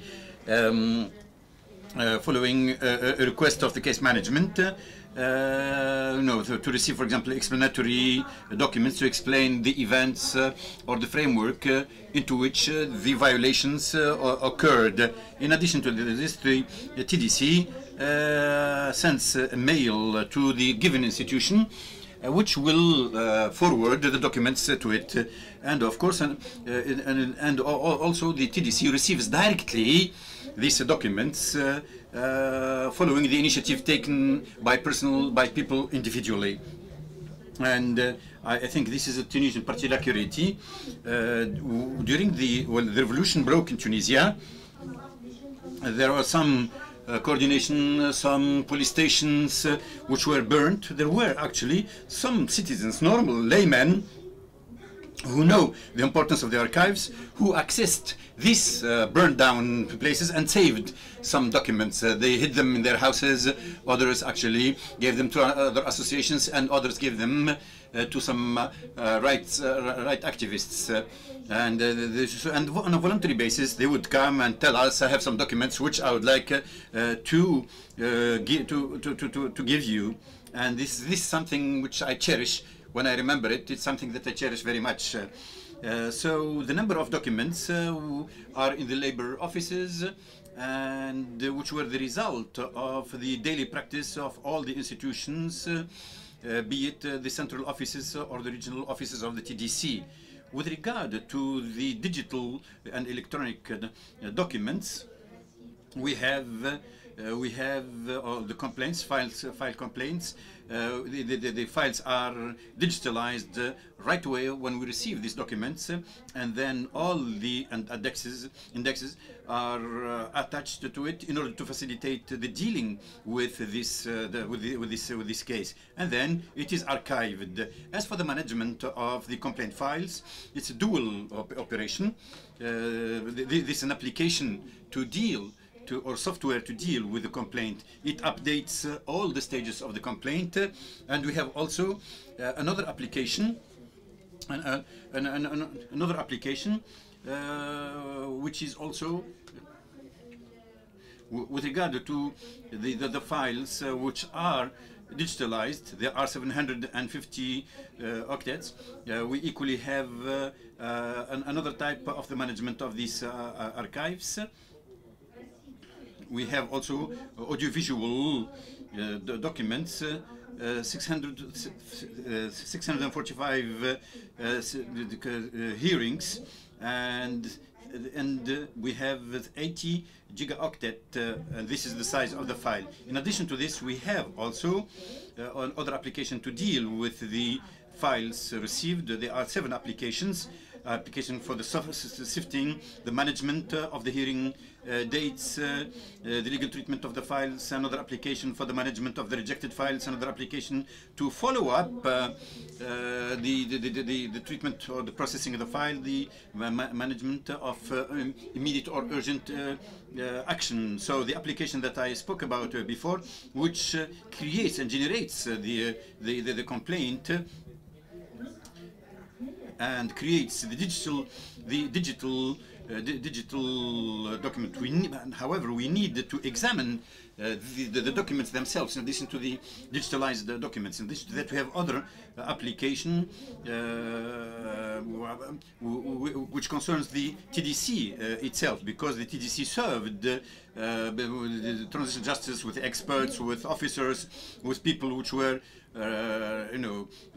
hastily working with on the files. We have 8 applications: one for the management of the employment, of accountability, emails, another one concerning the payments, another one concerning the assets, another one concerning the assets and the authorization to move, and the follow-up of the treasury, the budget.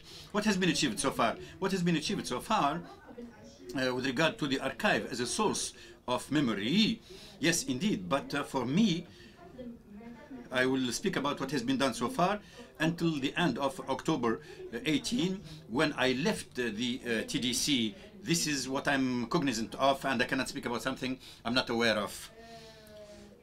So the archive has been protected and safeguarded by all the documents have been safeguarded at the central archives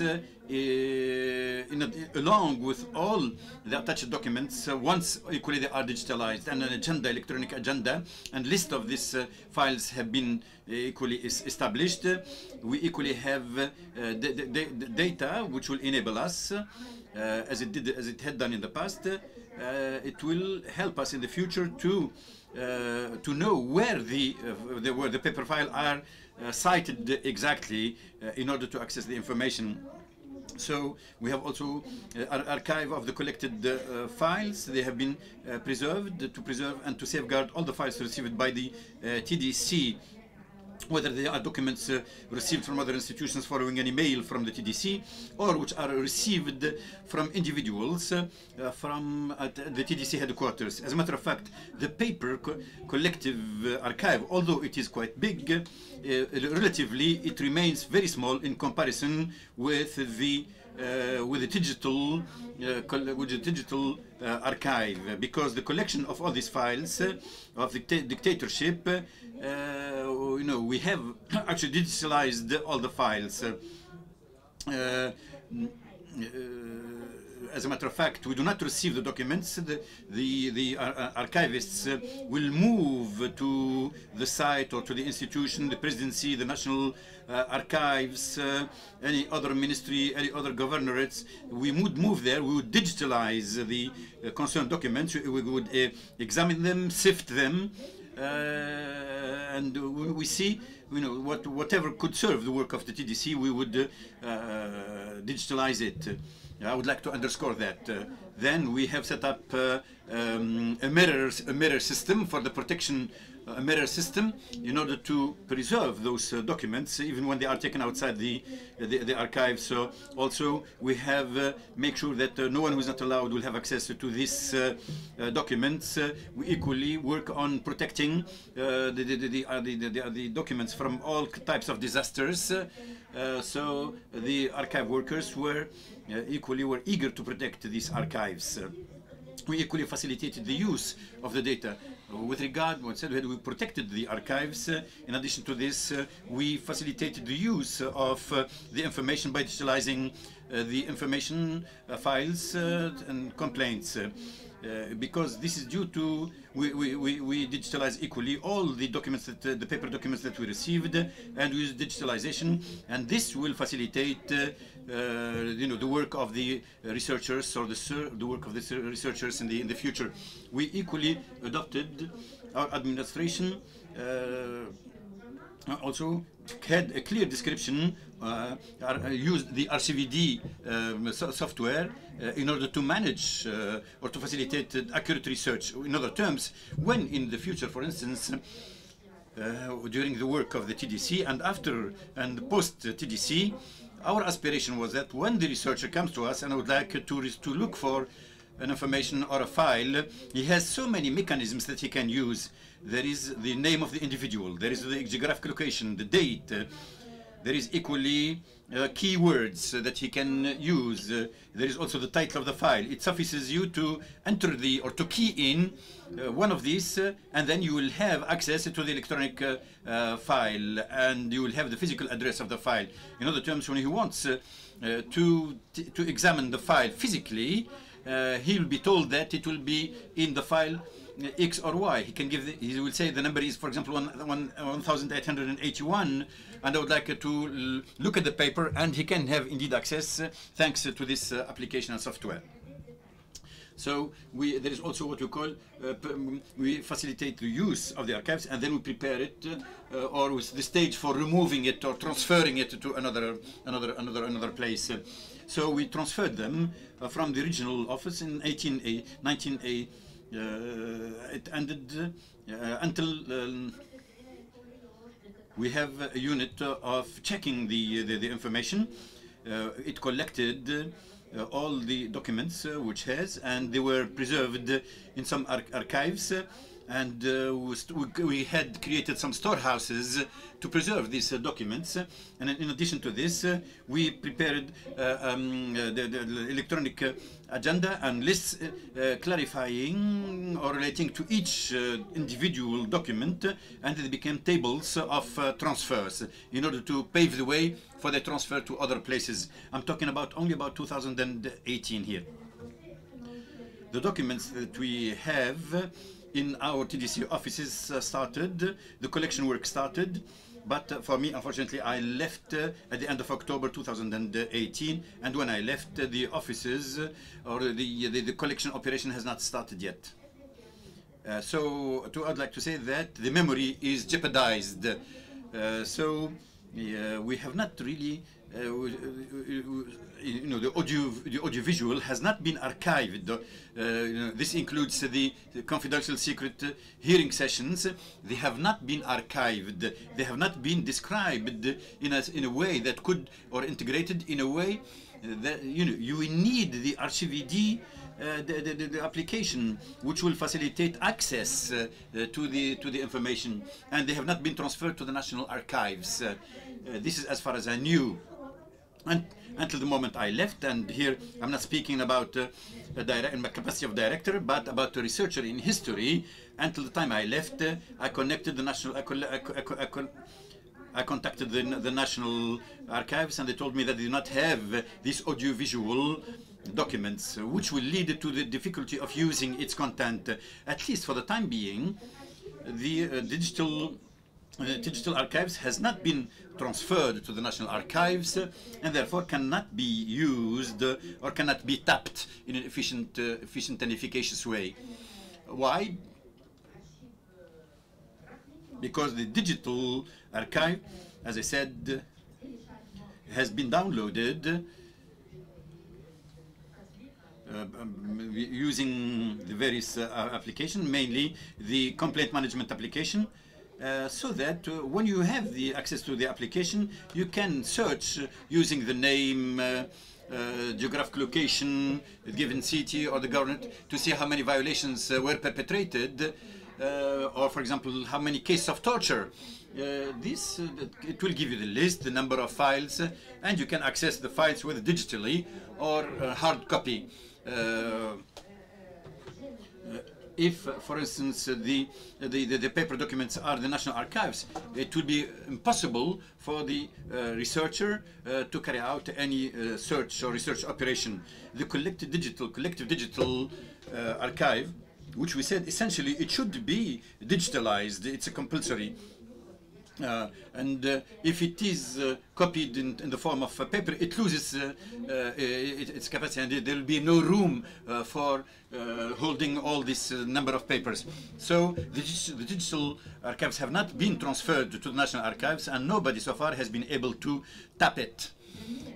So all the electronic applications have not been sent to the National Archives, and they include all the data. They include all the data of the case management, and it will help us to understand the case from the onset. What are the stages the complaint went through? But unfortunately, so far we do not have that. Even the memory of the TDC, which is part and parcel of the memory as a whole, is confined and limited. All the digital archives and the electronic archives, I know personally, I know where it is kept today. I don't know where it's kept today, but I know that it's not at the National Archives, which is its legal site where it should be preserved and kept as stipulated by the framework law. Which stipulates clearly that these archives should be given to a memory institution created for that purpose, or the national. So the question is, where are now the electronic application? Where are the archives? Where are the databases? Where are the audio, the visual audio records of the hearings, of the meetings of the TDC, and whether they are dealt with archive people or specialists, because because they are the ones who are competent. Otherwise, we need people to protect these these files. Although you need always to take samples and check them to see whether the vision has been obliterated. Maybe some of them completely disappeared. It's a serious matter.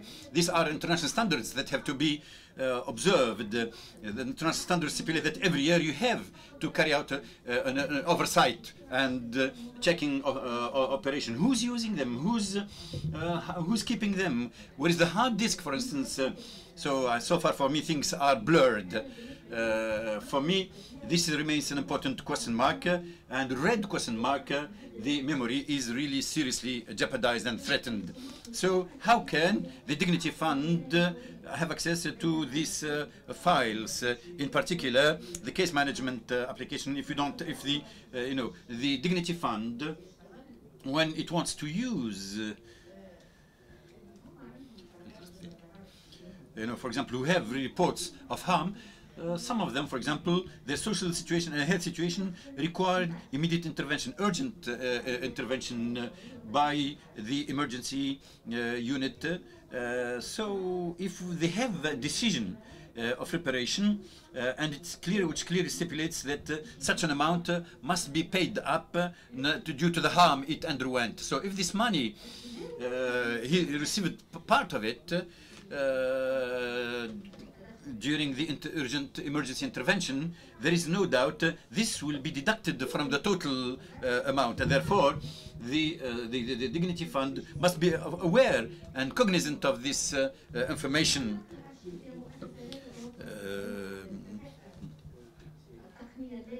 So we need this technicity to protect these archives. Otherwise, they will be in a jeopardizing situation. Thank you. Thank you, Professor Narges Debesh, for this introduction on the analysis of the archives, and what you have said pertains to the activities that you have been entrusted with until the end of your mandate. So as we also unfortunately, the head of the National Archive Department is not with us. What we have in terms of information, that the archives and the paperwork has been transferred by the TDC upon expiry of its mandate to the National Archive Institution. And with regard to audiovisual and electronic and digitized archive, is still at the head of the government headquarters. And among the recommendations that by virtue of the law, Article 70, the archives have to be transferred from TDC, there are two hypotheses: either to the National Archive Department or to another ad hoc commission. And if it is not yet established, all the archive has to go to the National Archive Department. And among the recommendations, how to support the National Archive Department with regard to the management of this archive. Quite certainly, it's now mentioned, even in the absence of the representative of the National Archive Department, because all the archive is now at stake. There's no way to question the National Archive Department, but the problem is about supporting the National Archive Department due to the specificity of the archives pertaining to transitional justice. With regards to the archives, there are two points that we need to address through the next speakers. The first point regarding archives is about the personal data. We have a law in Tunisia since 2004 pertaining to the protection of personal data, especially in terms of transitional justice. This raises multiple issues because you have an archive that will be used later, and the topic today at hand is that the victims would like to get acquainted to gain access to the data. There are researchers, students who want to gain access to the archives, and that's the purpose for the archive, not to be stored but how to really tap into the archive to avoid recurrence and to get to know what happened in terms of violations. So we have a first point about the protection of personal data, and the second point is access to data in connection with the topic at hand. Shawqi Hadeso, the head of the National Authority for the Protection of Personal Data. You have the floor, sir.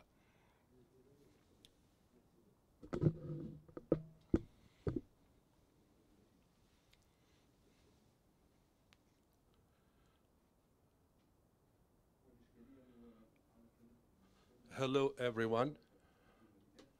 Very happy to be with you. In response to with Mr. Mohammed, I prepared my paper in French just for the interpreters. The slides will be in French, but he'll be speaking in Arabic. So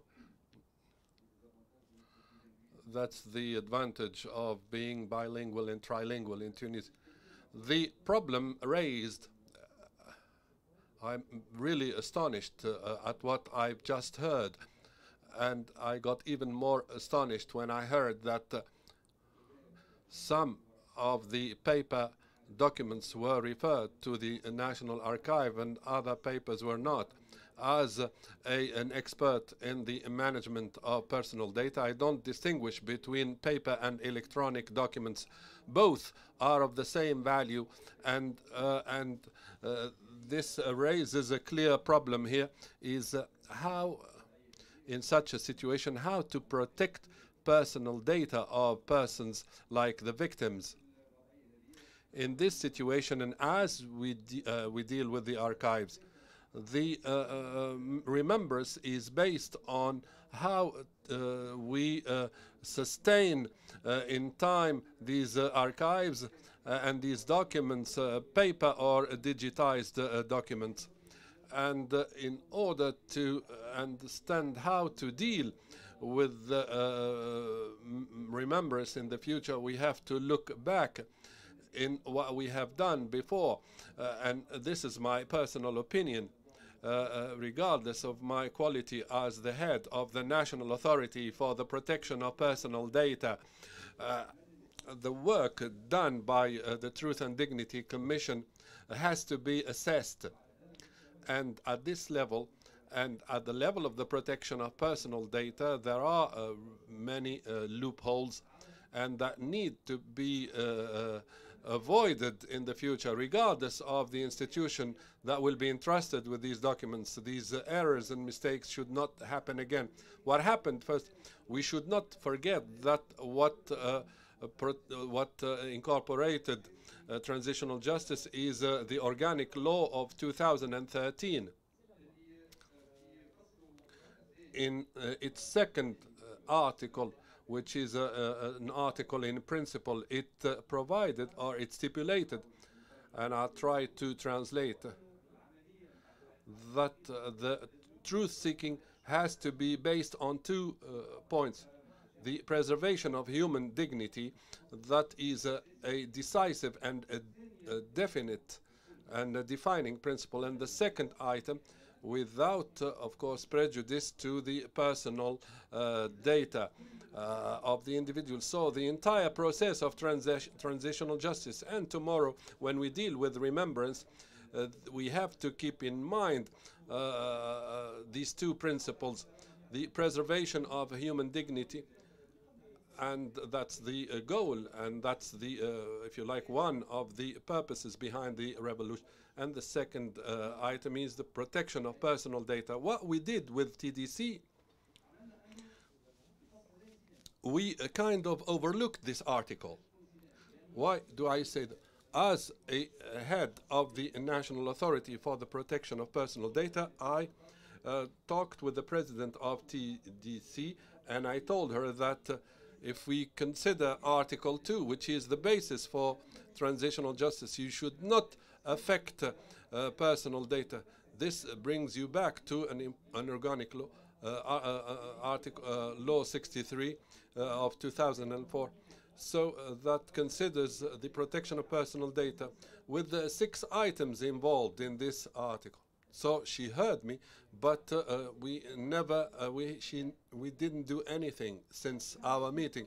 So if Article 2 that provides for the protection of human dignity of the victims without prejudice to the protection of personal data, this is what Article 2 provides for of Law 63 of 2004, because the protection of personal data, its basis is based on the protection of human dignity.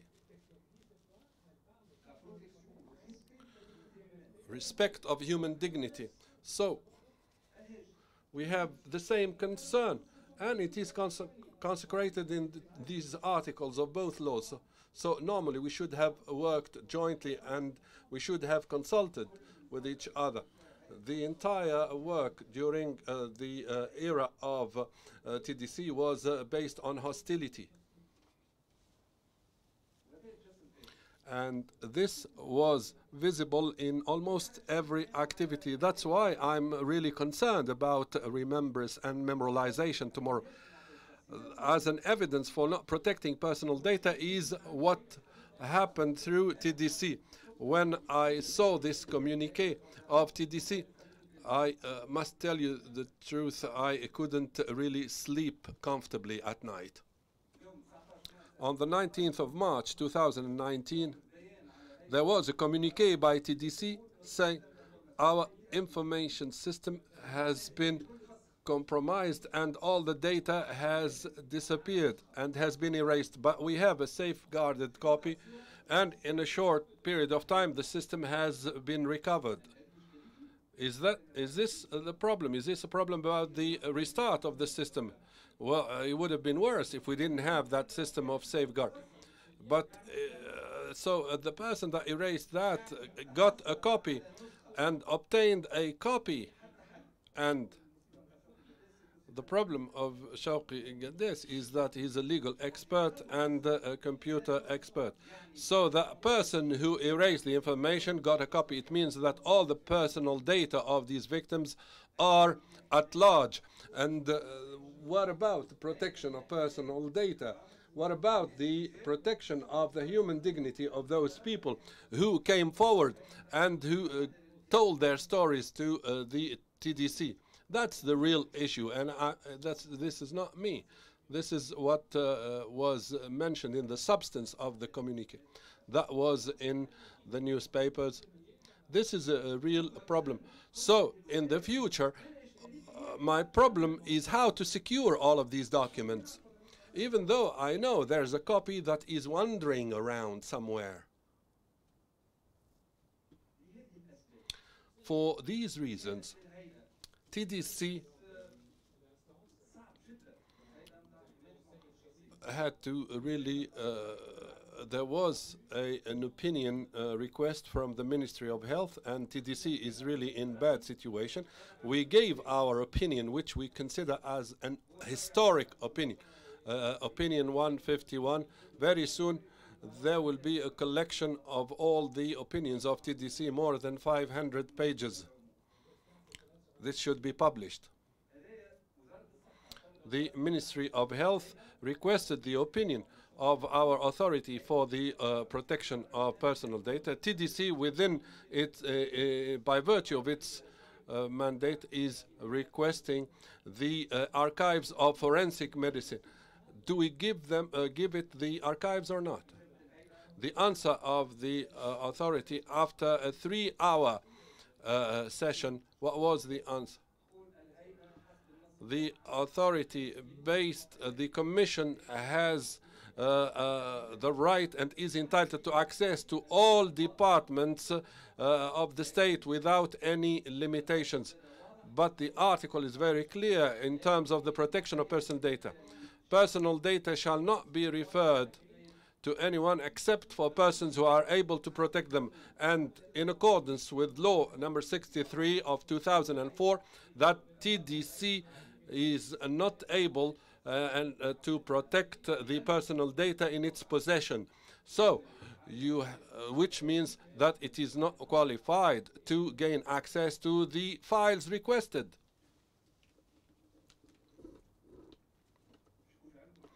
For the record, I have no information about the protection of personal data, even within the National Archive Department. This means that we are up against so many issues.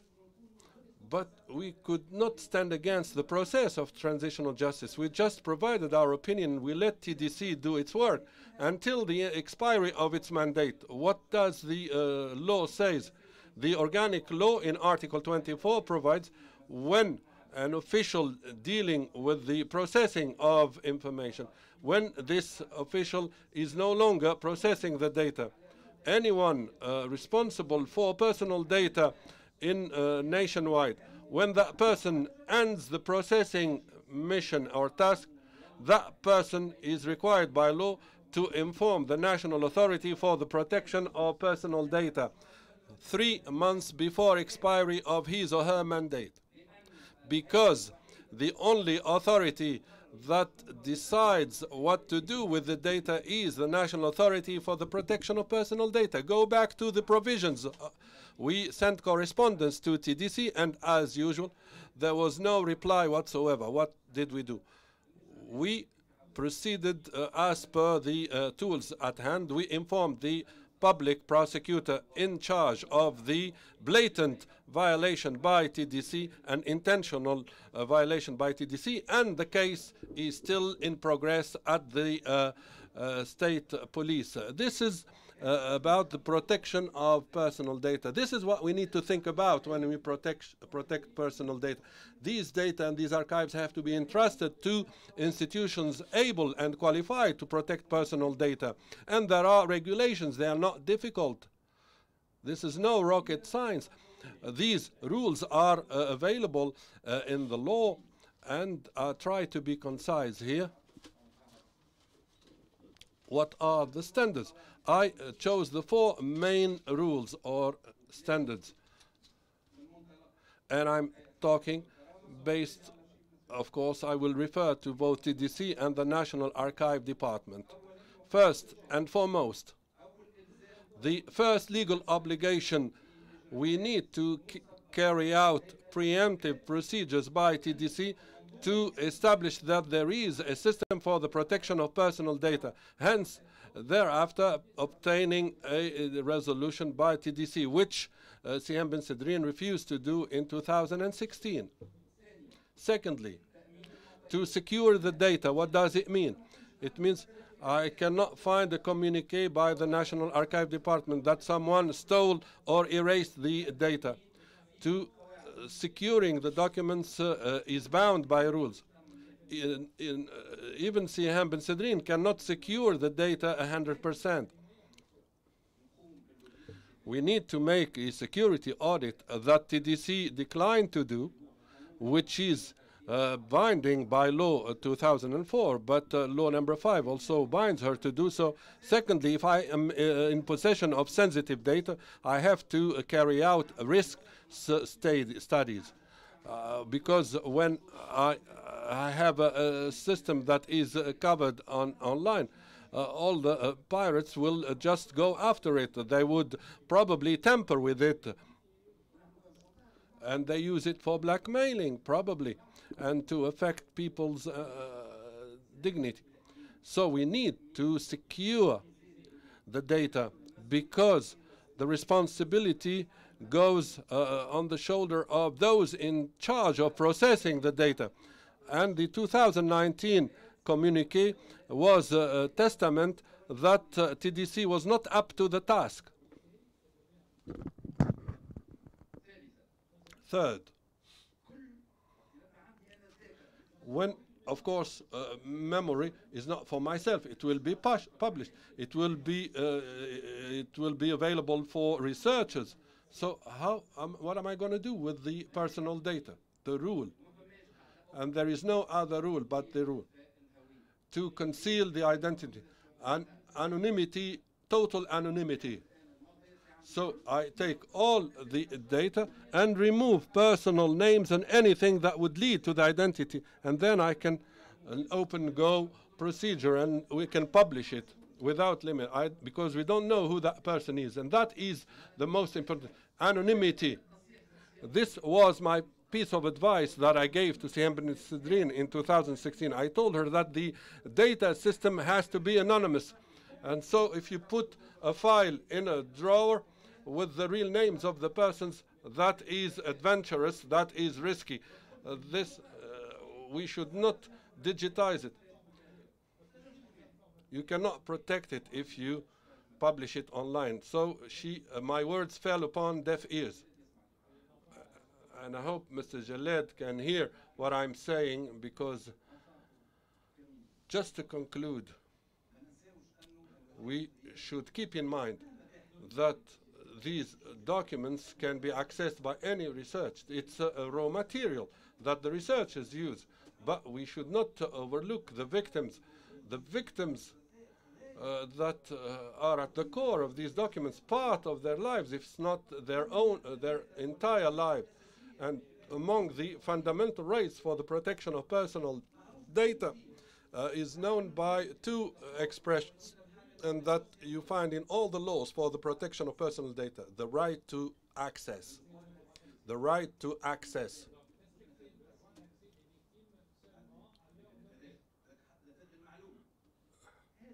This is not about access to information, because Mr. Adnan has Article 24 with derogations. In this rule, there's no derogation. The right to access my personal data, I can go to Tdc and I ask for a copy of my file, and there could be no denial, and I don't need a letter of request or any judicial warrant. It is my full-fledged right, and in the future, if all the data are available in the National Archive, if the person says, I'm Shukri Gaddes and I have a file with Tdc and I would like to get a copy, that person will be entitled to that copy immediately. That's if we stick to the law. And any reluctance to provide with that demand would carry the sentence of 6 months imprisonment. 8 months. It carries 8 months imprisonment if the person requests personal access to personal file without gaining access to this file. This is the advice I'd like to give to protect the memory of the entire work of remembrance that really took so much effort and money throughout these years. Thank you for your attention. I hope I complied with the time allotted to me. Thank you, Mr. Shawqi. Thank you for being punctual and for your valuable paper.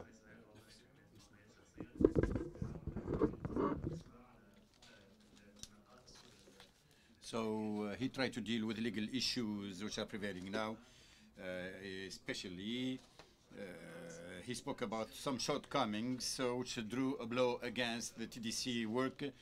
And but this is not only to speak about the shortcomings, but today the archive of the Tdc and the archive of transitional justice is in the hands of national archives. The goal is how to overcome these shortcomings in the work, tremendous work awaiting us and awaiting the national archives. When we dealt with Mr. Shawqi or Mr. Hadi Jaled, we tried to facilitate this possible partnership which will consolidate the work of the National Archives to make progress in the very near future. Without much ado, Mr. Adnan Laswood, the President of the High Authority of Access to Information, is going to speak about the access to these archive of the Transitional Justice. Mr. Adnan Laswood, you have the floor. Thank you very much. Thank you, Mr. Ahmed. First of all, I would like to extend my thanks to all the organizers of this scientific seminar and who bestowed honor upon me by inviting us to address you during this seminar. and to be equally partners in the organization of this seminar. So I thank you very much. I thank very much all the organizers. So I will speak, I will address, Mr. Shawqi Midba. I always say that I am a teacher, and Mr. Shawqi always is honored with us. So the paper presented, I'll be speaking like a judicial judge. We don't speak a lot, but we listen a lot and rarely speak. But today I'm putting another hat, and now I'm the president of the president of the High Authority of the Access of Information. But despite my teeth, I'm still wearing the hat of a judge. So the topic I opted to speak about is, some brainstorming, some ideas. It's not really a paper in the classical meaning, but it's just food for thought. I will try to highlight the relationship between the framework law about access to the archives and the framework of the transitional law, and including the law that govern the archives. In other terms, it's a tripartite relation between the three different laws. Allow me, first of all, to start this by reading three articles, two articles from the Constitution and one article from the framework law concerning the implementation of transitional justice and its organization. And they are articles which I deem to be pillar in order to resist any attempt which may cast a blow against the transitional justice and the preservation of the memory. So the articles are quite clear, self-explanatory. At the top of the pyramid, till the bottom of the bottom of the pyramid, which is the law which are under the Constitution. Article 21 of the Constitution enshrines or stipulates that the citizens, male and female, have equal rights and duties without any segregation whatsoever. The second paragraph, it is the duty of the state to preserve the rights of the individuals and to provide the conditions of life of dignity. The new article stipulates that the states guarantees the right to information, the right of information, the right to access information, and the state will spare no part to guarantee the access to network of communication. Another article equally stipulates that preserving the national memory is a right to all the future generations or rather, the preservation of national memory is a right for Tunisia's coming generation, and it is a duty that the state and all the institutions or those falling under its supervision should carry out in order to learn lessons from the past and commemorate the victims. These are three articles which I consider will ensure the success of transitional justice. There is no doubt that these are pillar articles interrelated in order to ensure the success of transitional justice in Tunisia, and in order to take it to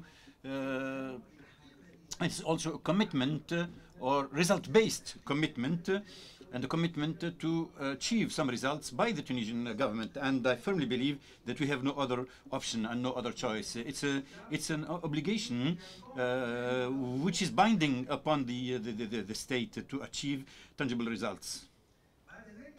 In addition to this, I will try through this short food for thought to highlight the relation which is a strong relation between the framework law of number 53 of 2013 concerning transitional justice and how it should be organized, and the law number 22 of 2016, 24 of March 2016, concerning the right of access to information on the other hand.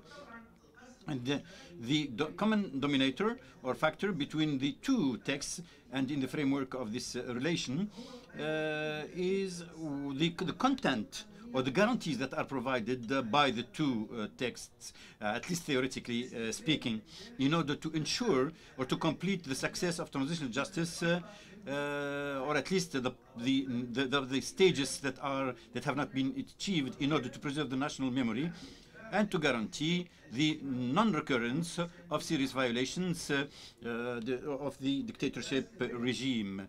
The framework law governing the right of access to information after it has been enacted in 2016 has a quick or direct dialectic relation with this process, and it constitutes one of the prerequisites to achieve a good implementation of transitional justice in Tunisia and to ensure its success and to achieve its goal, namely national reconciliation, comprehensive national reconciliation, and paying tribute to the victims. And as I said in the beginning, the right of access to information is a constitutional law. It has been lifted to constitutional law according to Article 35 of the Constitution. And the Tunisian Constitution, which requires bluntly, and this is very important to say, states that the state is the guarantee, the access. The state guarantees the access to information, and in this framework, the basic or the framework law of 2016, dated the 24th of March 2016, governing the right of access to information, has regulated the methods and ways to use this right, and created an institution to supervise the practicing of this constitutional right within procedural and legal procedures in order to achieve all the goals that are stipulated by this law. And I would like to remind you of them. They are lofty, noble goals. They represent the spirit of the law. This law seeks to guarantee the right of each individual, whether moral or physical person, to have access to the information and to obtain the information. And of course, what is meant here by information is information that concerns the public life and everything which has any relation with the management of public funds. The right of information shall apply whenever public finance are managed. The second goal is to consolidate the principle of transparency and accountability, and accountability, especially with regard to the management of public finance or public funds. The third goal is to promote the citizenship culture among individuals by inciting them to take part in or participating in designing the policies, their implementation and their assessment. In addition to improving the public utilities and to consolidate the trust in the institutions that do that. And we have thousands of institutions that are concerned by this law. And within our duties and in the monitoring operation that we carry out, we are now oversighting and monitoring according to our capacities, because, as you know, our institution does not have enough staff and does not have enough money to do that. We are monitoring 800 public institutions in order to examine the degree of their commitment to implement the provisions of this law, such as the proactive dissemination of the information, and with regard to their commitment to publicize and use the websites and to update their websites. This is what our agency or what authority does according to its prerogatives. The prerogatives to monitor and to control public institutions. Another goal of the law, and here I'm talking about the law of access to information, is the achieving the autonomization. And here I would like to refer, and always as Mr. Shauq did, I would like to refer you to the referential text of 1946, and since already 1946, the United Nations has considered through this decision that the freedom of access to information and the right to access the information is a basic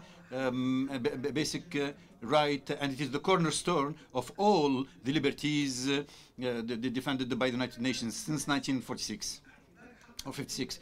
And access to information has been considered as a means to reveal all violations and corruption when in the management of public utilities, including also the gross violation of human rights. And this shows the dialectic relation between access to information as legal mechanisms decided by many countries.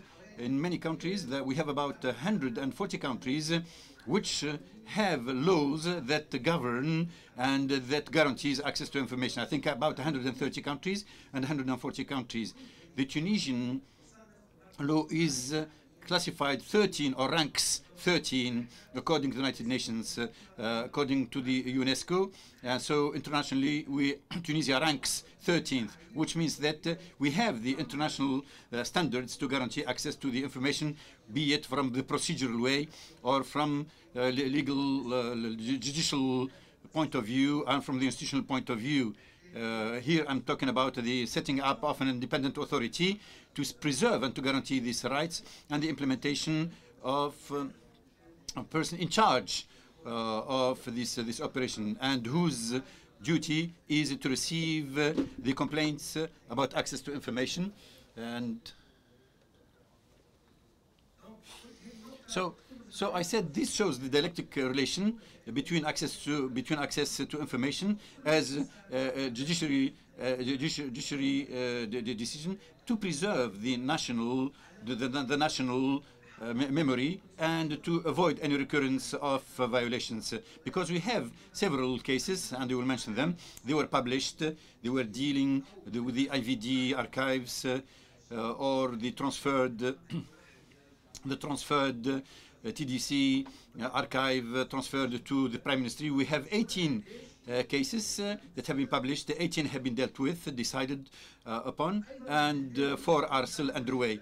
Another goal is to encourage scientific research and to encourage investigative journalism, which is equally an important mechanism which has a close relation with preserving the national memory. And last but not least, to implement participatory democracy and to improve the relation between the state and its citizens. And this is also a noble, lofty goal of the law governing the access to information. These are some of the goals that have been enshrined by the law, and this requires examining and analyzing the current prevailing situation and the law which is still prevailing until now in Tunisia, of course, and which has a close relation with the theme. There is an obvious conflict sometimes, and sometimes there is partial or total contradiction between the laws. The laws were enacted after the revolution, be it before the new constitution was enacted on 31st of January 2014, and some of other laws were enacted after 2014. What I mean here by the contradiction is that some laws, in a way, contradict with the framework law concerning transitional justice, its organization, and which have become obsolete and does not keep pace with all the mutations, the quick mutations that the Tunisian society is going through, especially with regard to rights and freedom and chaos that is prevailing. We shouldn't forget about this chaos.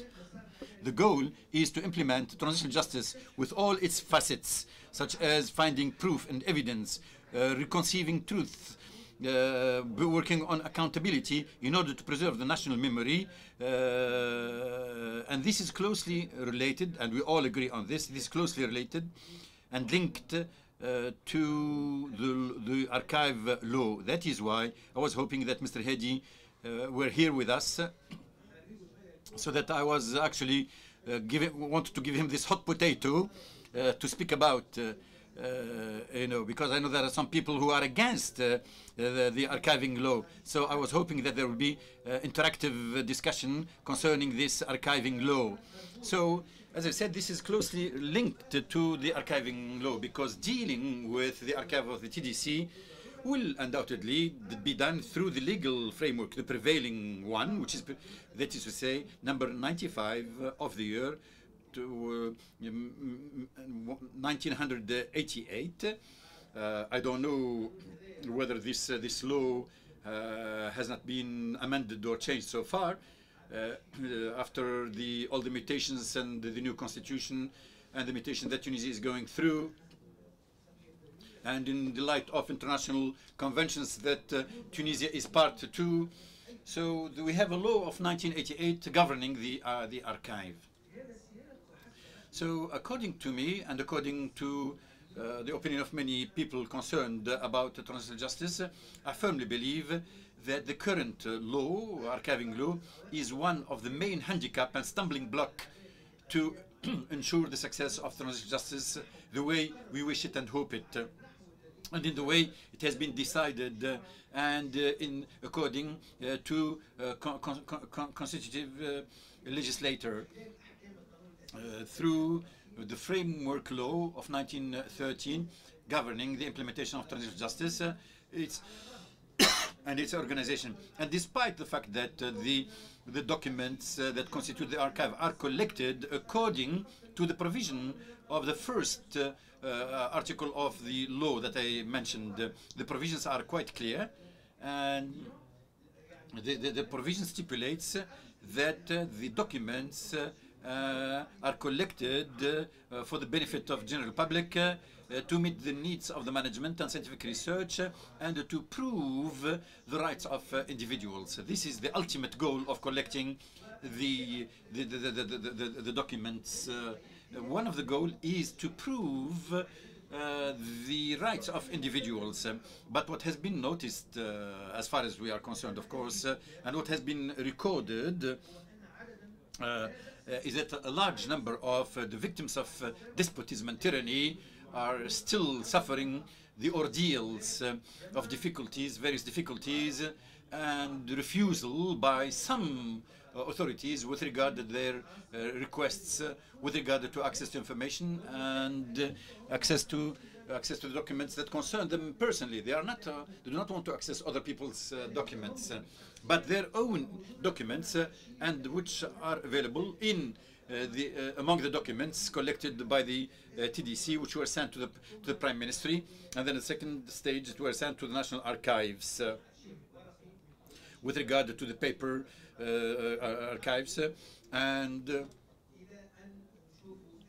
the digitalized archives are still in the premises of the Prime Ministry. So we are still waiting, and I firmly believe that this institution to take care of the archives will not be set up, and even the digital archive will be transferred to the National Archive.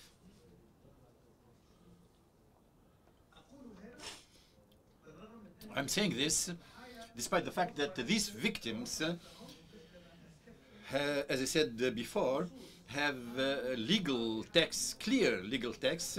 The legal framework does exist in order to protect our memories. The law of the law governing the National Archive must be amended because it has become obsolete.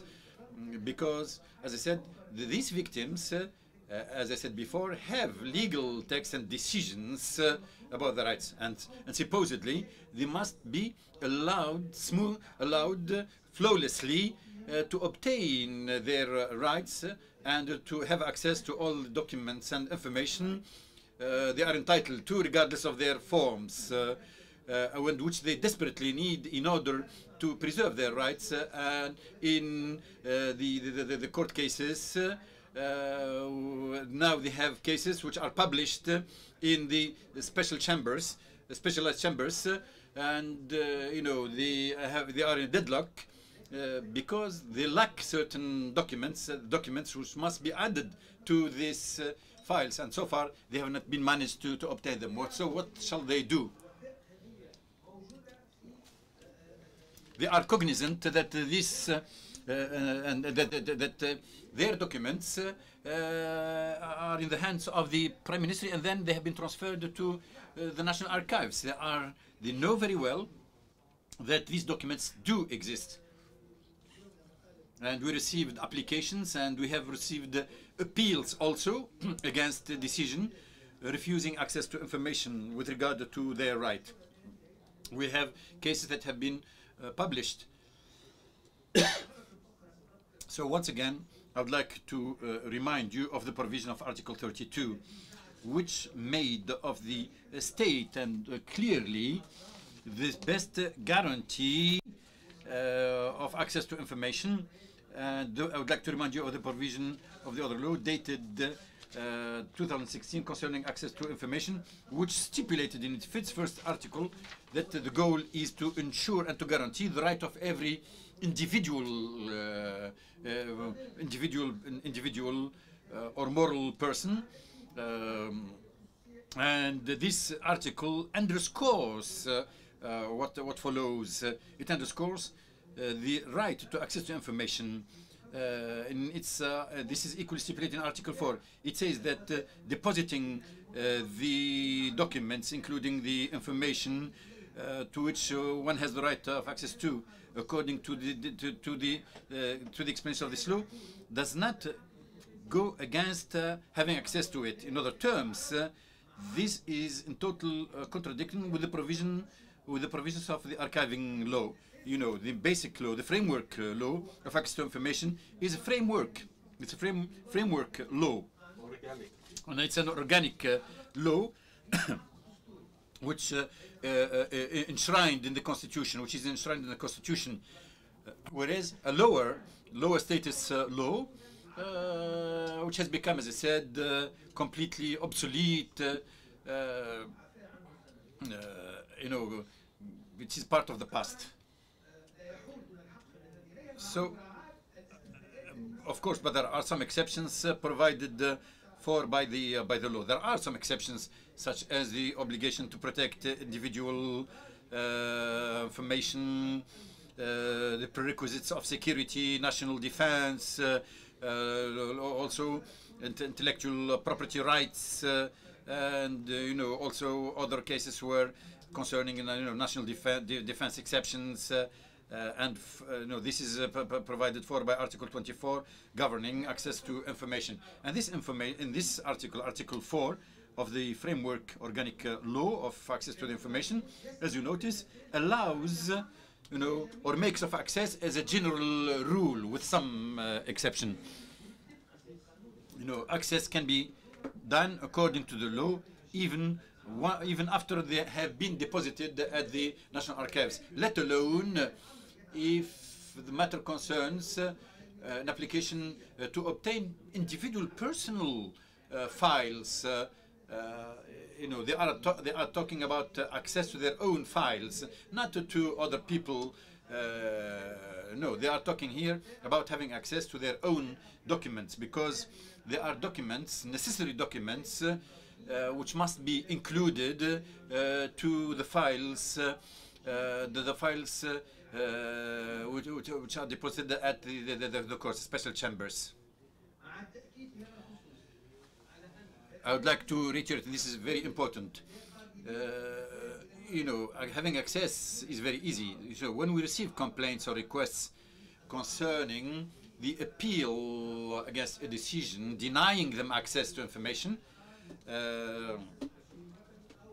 when their applications are denied or declined by the archive authority, as a matter of fact, we have a legal the first degree jurisdiction first degree, because as a matter of fact we act as a court, not really a court in a structural way, but it is a functional court, and its decisions are binding, and they can be appealed against at the administrative court. So we receive these cases. We ask for documents. We ask for documents from the defendant institutions, and the defendant institutions must give us the necessary documents so that we can assess, and we have Article 24, which includes many exceptions, and we assess whether it can be sent to us or not. We carry out the assessment. It's not the institution that detain the archives to examine the receivability of the documents. So, and to see how much, for example, these documents concern intellectual property, national security, national defense. It is actually our institution, our authority, which makes the assessment whether these documents can be delivered and obtained or not, and whether they are part and parcel of the exceptions or not. You know, the National Archives cannot say, no, we cannot deliver them because they are part and parcel of the exception.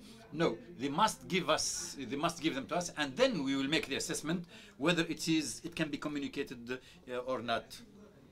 And the thing does not apply only to the National Archive, but I'm talking about all the institutions, including the Prime Ministry, the Presidency, the Parliament. All the institutions that manage public funds are subjected to this law of access to information, which is a constitutional right.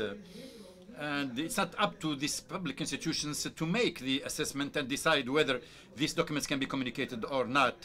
And this has been decided by the Council, and the Administrative Court has equally applied this decision because, as I said, our decision can be appealed against at the Administrative Court.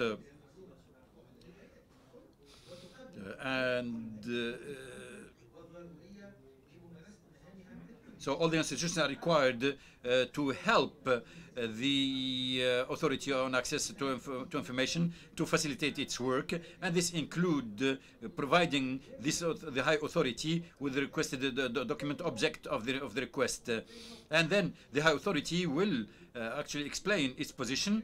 We send an answer to the concerned institution. We communicate with the defendant and it's what you call contradictory rule. And it has to be borne in mind that the high authority on access to information does not provide the documents that it receives for the investigation about courts published at the high authority. We do not really give the court, the confidentiality rule applies.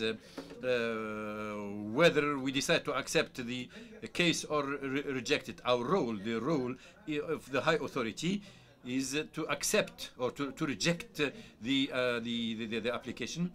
And as a matter of fact, either we support the institution's decision not to submit the documents, or we ask the institution to deliver the copy to the person concerned. So we guarantee, as I said, the secrecy and the confidentiality, and at the same time, we do not give these documents to anybody, because they might give us the original copy, and after that we give him back his documents, the documents that he has given to us. We have to bear in mind also Article 40 of Transitional Justice, which is in total harmony with the provision of Article 40. It is a mechanism used by the TDC to have access to the archive, the public and private archives. But according to me, this is quite important, but according to me, the provisions of the Article 40 do not really benefit to the victims, because it stipulates the authority has that following prerogatives: access to the public and private archives, regardless of the stipulations of the law, so that the victims have access to these archives and obtain the victims that concern them individually, regardless of the provisions and of the law. And here he refers to the provisions stipulated by the law. Consequently, and in accordance to what was said before, we have to review and amend the current legal framework governing the management of the archives to make it in harmony with the provisions of the constitutions and new legal texts which contradict some of its provisions. And by way of conclusion, I would like to say that the authority High Authority of Access to Information is an independent authority, has been set up to ensure and to guarantee a constitutional right, which is access to information, and to provide all the procedural and the judiciary right, so that this right can be practiced by all Tunisian citizens, male and female. This is a revolutionary decision. It's a right that which is the result of the revolution, and consequently, the High Authority of Access to the Information, and this is, I'd like to reiterate, will not.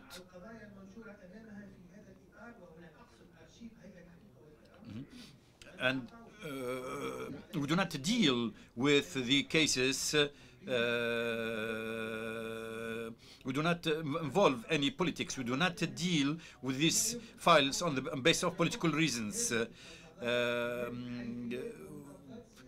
We do not, as I said, deal with these files on the because of political reasons. We are technocrats, of law technocrats. We apply the law from its technical point of view, and we do not involve any politics. We are apolitical, an apolitical authority. We don't even understand politics, and we don't want to be involved in politics. So we deal with these cases in keeping with the provisions of the organic law about governing access to information, which consecrates a constitutional right. Thank you very much.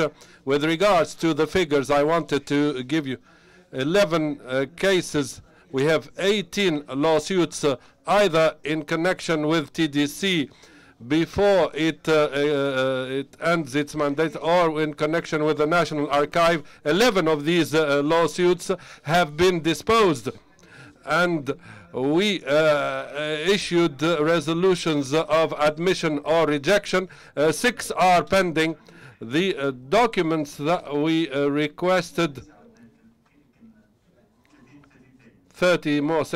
The documents that we request, and when these plaintiffs they ask for the final decisions and resolutions of TDC that are of personal concern to them, they ask justified decisions and the transcripts for end of the investigation, and the legal document that establishes the veracity of the human rights violations, and a copy of the official gazette that enables them to sue and pursue recourse to justice as a aggrieved party.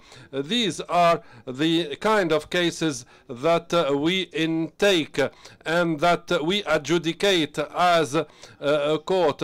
With my thanks and my apology for my lengthy intervention, I remain at your full disposal for any questions or clarification.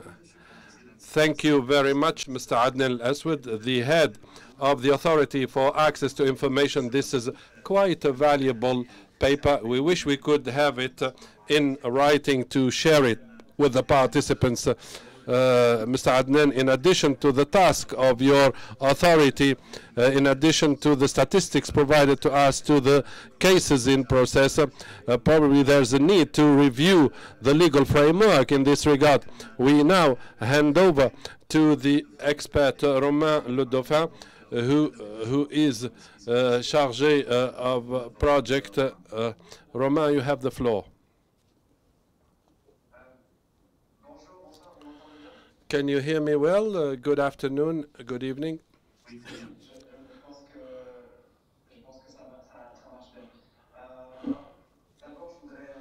First of all, I would like to thank the organizers, ICTJ,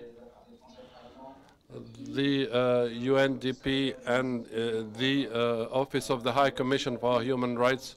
And I would like to warmly thank the panelists. And I'd like to greet all those who are listening to us. First of all, it's a great honor for Swiss Peace. I'd like to make some statements regarding the importance of the archives. They are very important in the process of transitional justice. in terms of reparation, memorialization, and criminal procedures, and to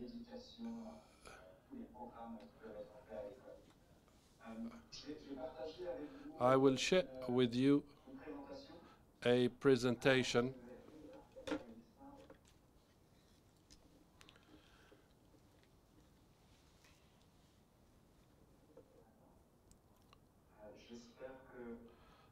I hope that you can see my presentation on the screen.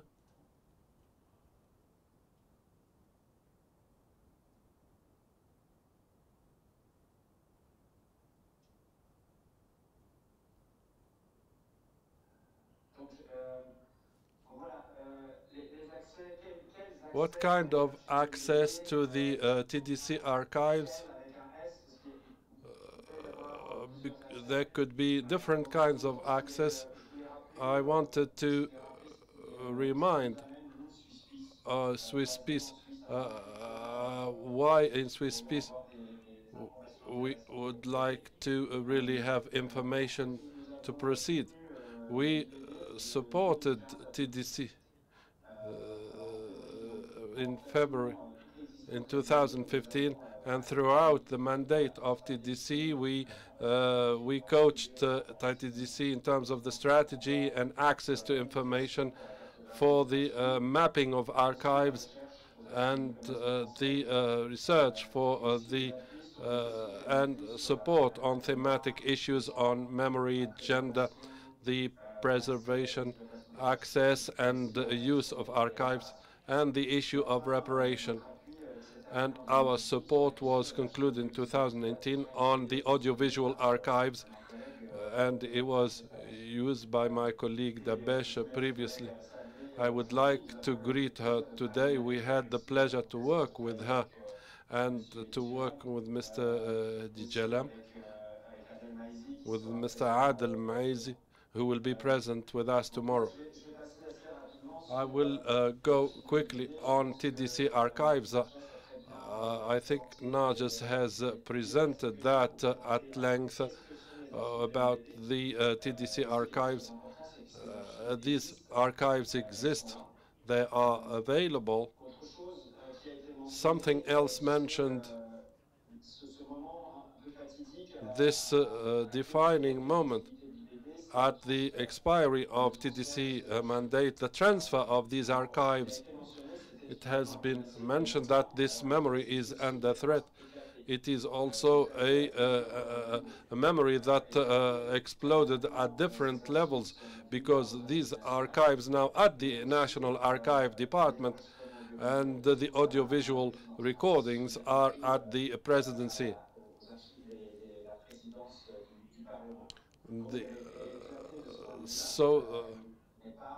The archives are kind of blasted, and blasted in terms of the source of the TDC archives.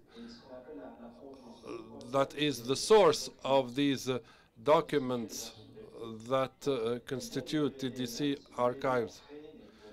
TDC created new documents, and likewise for the Presidency of the Republic and the different ministries and regional departments, tribunals, and private archives, or from victims or civil society. These archives are scattered because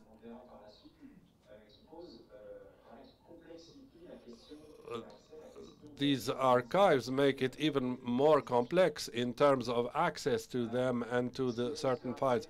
I wanted to quickly remind you of the executive summary report of TDC and its recommendations, the establishment of an institution and the reforms suggested at the level of the National Archives to ensure its independence, the expansion of the legal powers, the increase in human resources, the increase in resources and equipment, and the training of staff.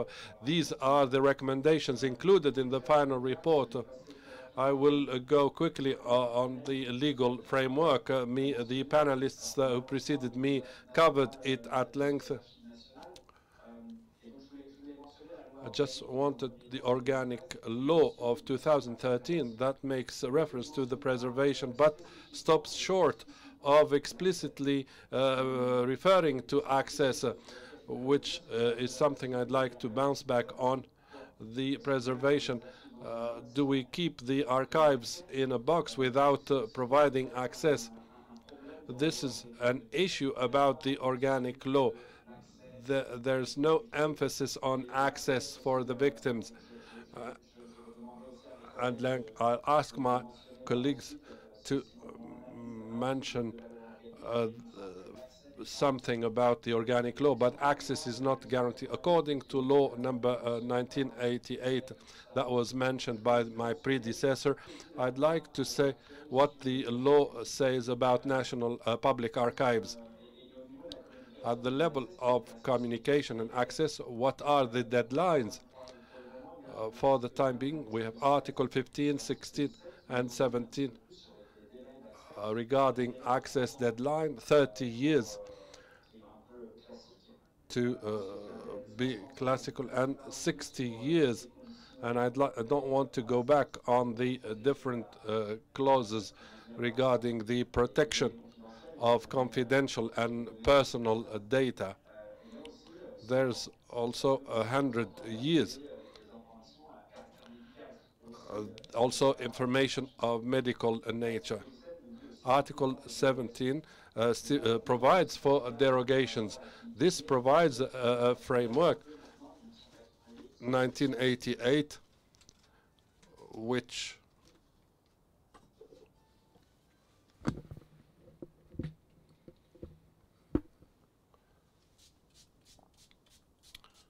we lost the sound of the speaker.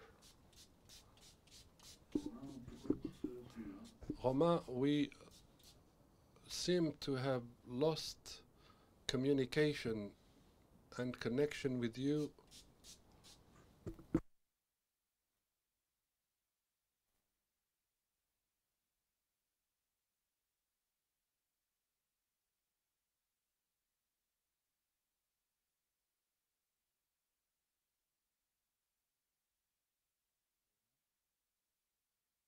Romain, can you hear us, please?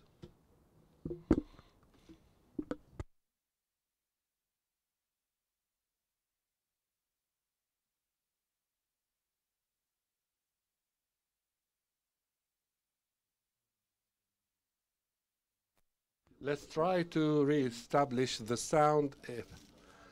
So we will be shortly back to the Swiss peace representative.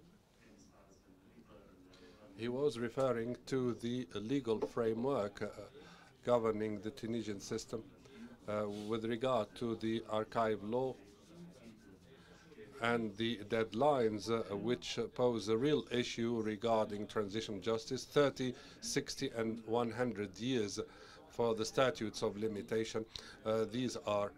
This raises issues with regard to the access for either the victims or any individual wishing to gain access to these data pertaining to the archives of transitional justice.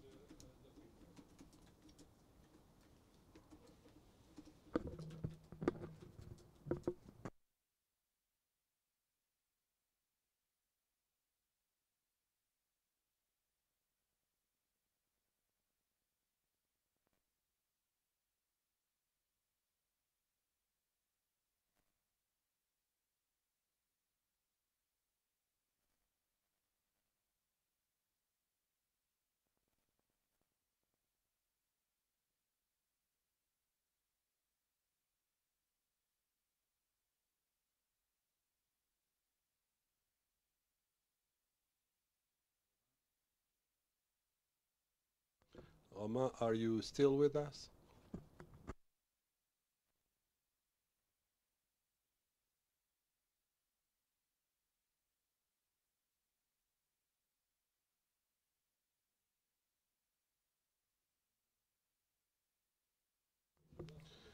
we do not know whether this outage comes from the source.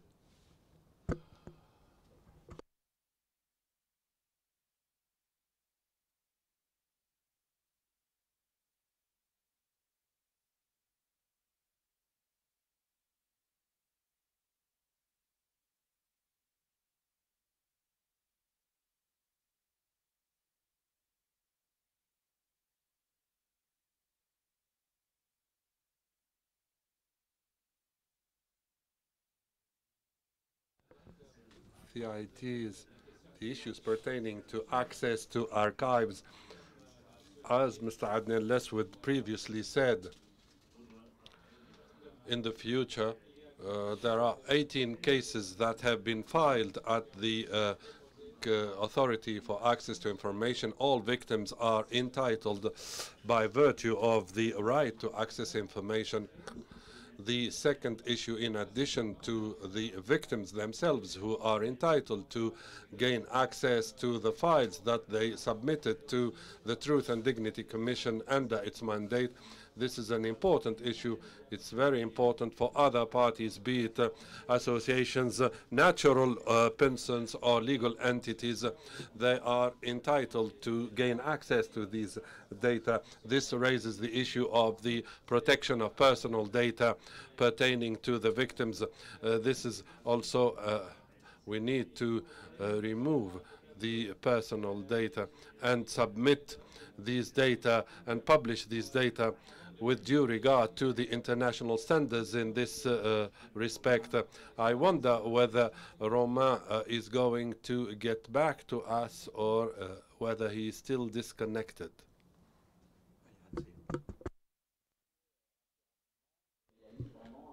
So, with regard to the preservation of archives, there was a quick political decision, and it's not maybe at the level of the presidency or at the level of the executive. It was the Security Council. It's a resolution of the Security Council that asked the Secretary General to prepare a system for data security and access to archives before the entry of the entry into force of 2015. So there was an order to prepare an official document with Article 27, which is quite interesting, access to these archives and managing access to archives, the mechanism to ensure ongoing protection of these data. It also ensures access and the processes of the declassification of archives. This is to just underscore the political decision that was made.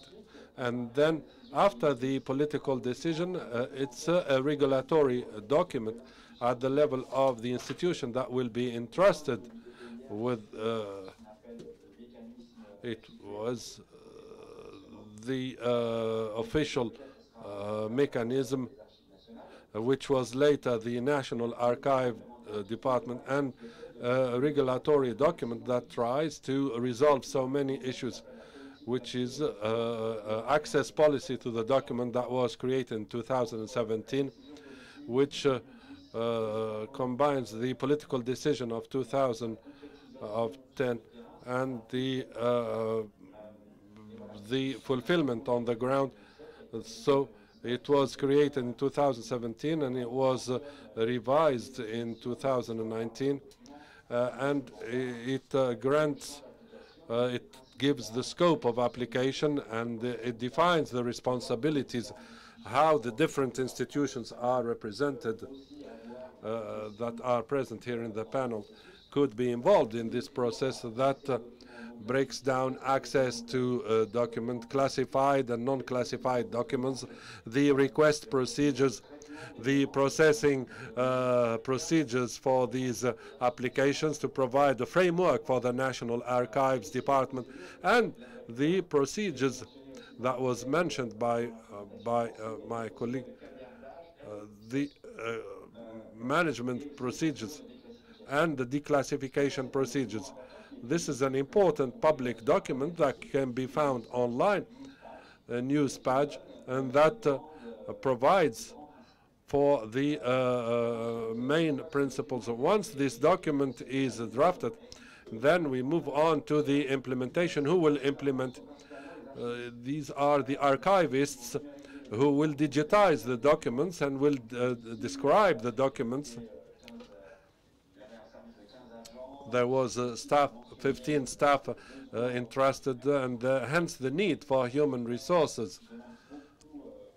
This kind of work requires big staff. There are standards for the description.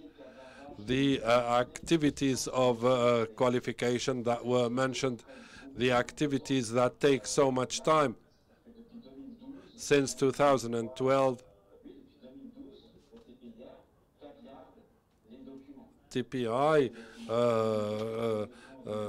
describes the documents, audiovisual documents, and these are more difficult to really, we have to disguise the voice and the pictures, and this requires a lot of staff in technical terms. That's why sometimes access deadlines are so big. That's to enable the archivists to do their job.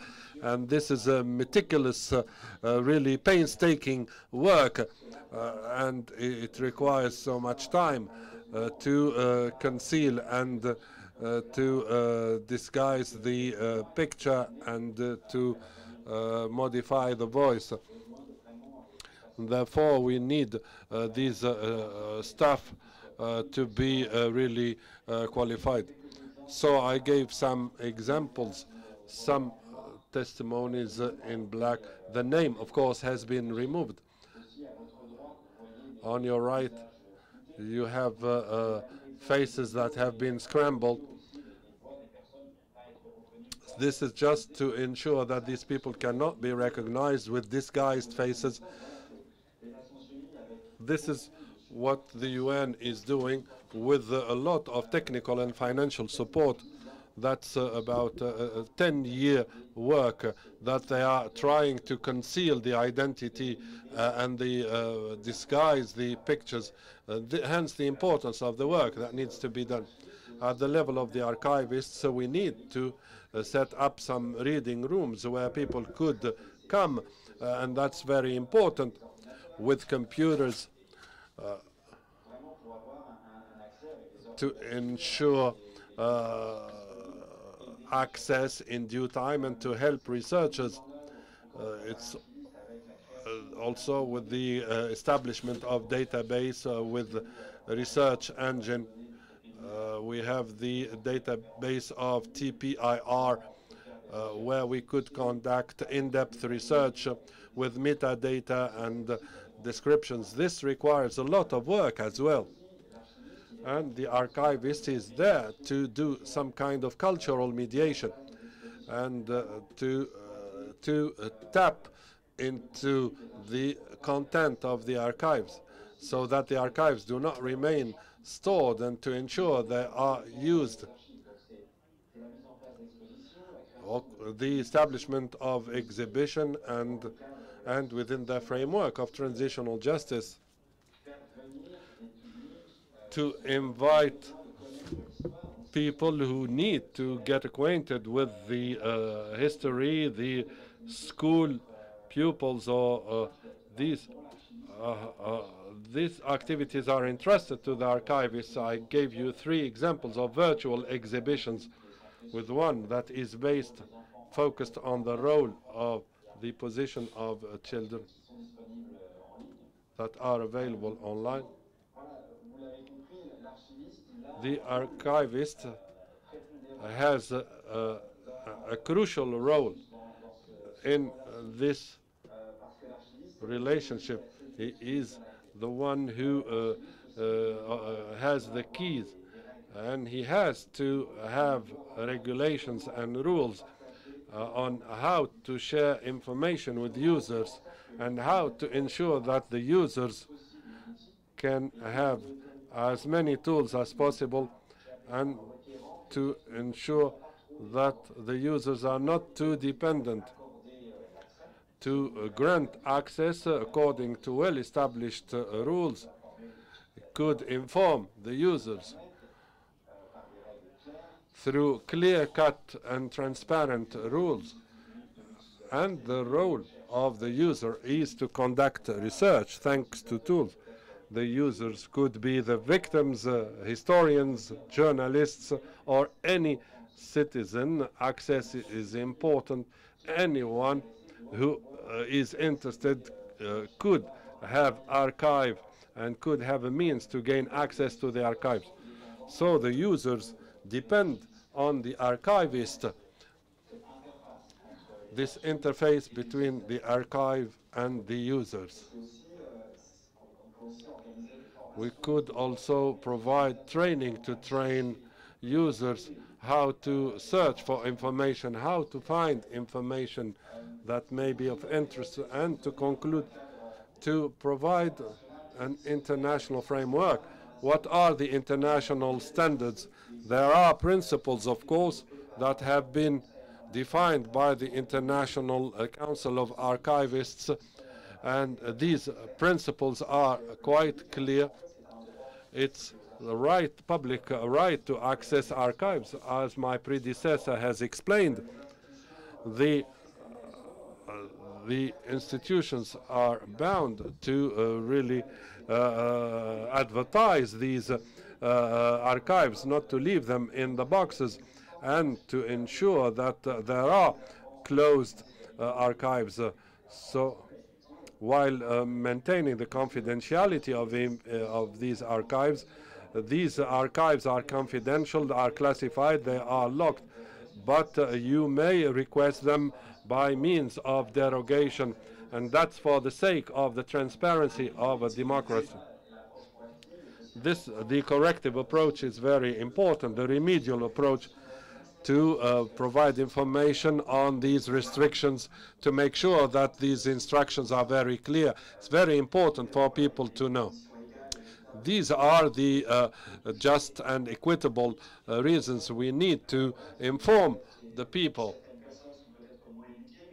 Some people are less educated, but they have to be provided with the tools to gain access. Just 2 minutes. We also single out the victims are particular users, and we have to attend to their access to information, because they will use these archives in order to establish their rights. And therefore, this is one of the main important principles of the International Archive Council, to recognize the victims are specific users, because they will need them to establish their rights. This is called, so there's the right to appeal, and the institutions cannot hide behind operational constraints. And these are about political decisions. The institutions providing access have to be well aware of these regulations. The archivists also have to have access to these archives as part of their duties. Of course, there are secret and classified archives for national defense, but we have to ensure that also archivists have access to classified archives. Archivists have also to take part in the decisional process for access to archives. With regard to law in 1988, archivists have to be actively involved in the in this process.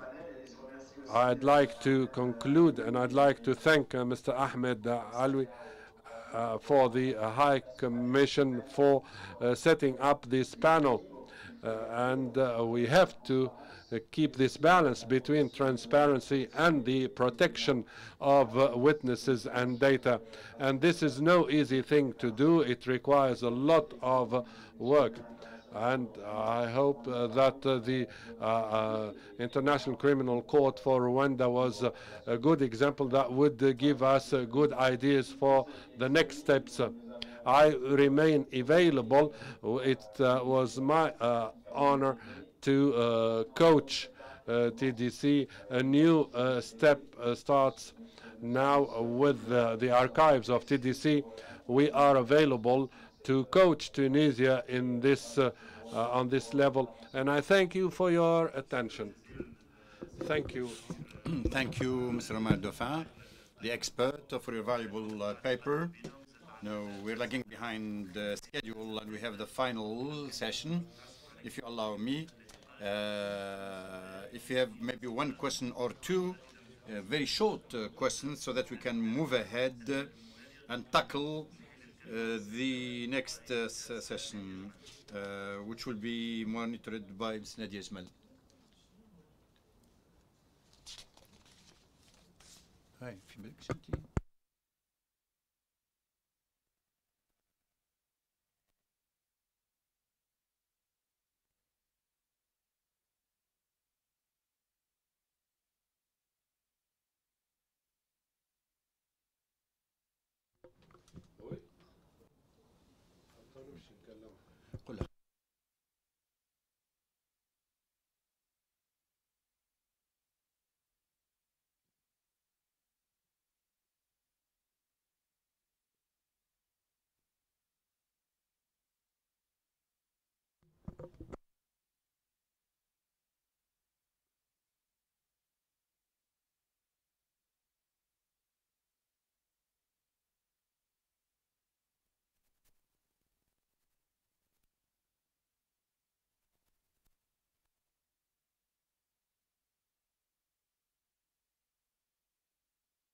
Can we start? I would like to welcome you all to the third panel, which is to see what has been done at the local level. First of all, I would like to apologize to Bushra and Munia for this delay. And I would like to apologize to you equally. I would like to introduce Bushra and Munia. Bushra is a journalist. She's a feminist. And she's one of the who created the broadcast on the 14th of January. Munia is inceptor of the Where Were You in the Intifada? Where were you on the 14th of January? So therefore, I would like to ask you a question. I heard your broadcast during the confinement period, and I remember this podcast because, as you said, it was an alternative document about what happened on the 14th of January 2011, and I was impressed by the details when you see a photographer, how he could capture that picture, and the process went through, and then episode 11 about Saif and his discussion between his mother and the student who for the first time heard Saif homosexuality. And so I'd like to ask you, Bushra and Munia, why did you create this podcast during that time? Why did you choose the medium of the podcast? And then what advice would you give to the young people who are facing, as I said, heritage or legacy full of discrimination? What can they do in the light of the situation now, which is far away from the narrative that we are eyewitnessing? There are some, they are using some initiatives to speak about the memory. So you have the floor. So Monia and Bushra are going to divide the podcast. Good afternoon, everybody. My name is Bushra Triki. So, as Nadia just said, one of the podcasts that we carried out in Intifada is what we call "Where Were You" on the 14th of January. So the idea, why a podcast actually? Because it is the result of an intifada or upheaval. It's a new medium, quite old and new at the same time, because it's a continuity of a radio program. But it's a medium, it's a podcast, which means you do not depend on a radio or you don't depend on production company to create a podcast. This is quite a new idea, and it's a format which is evolving.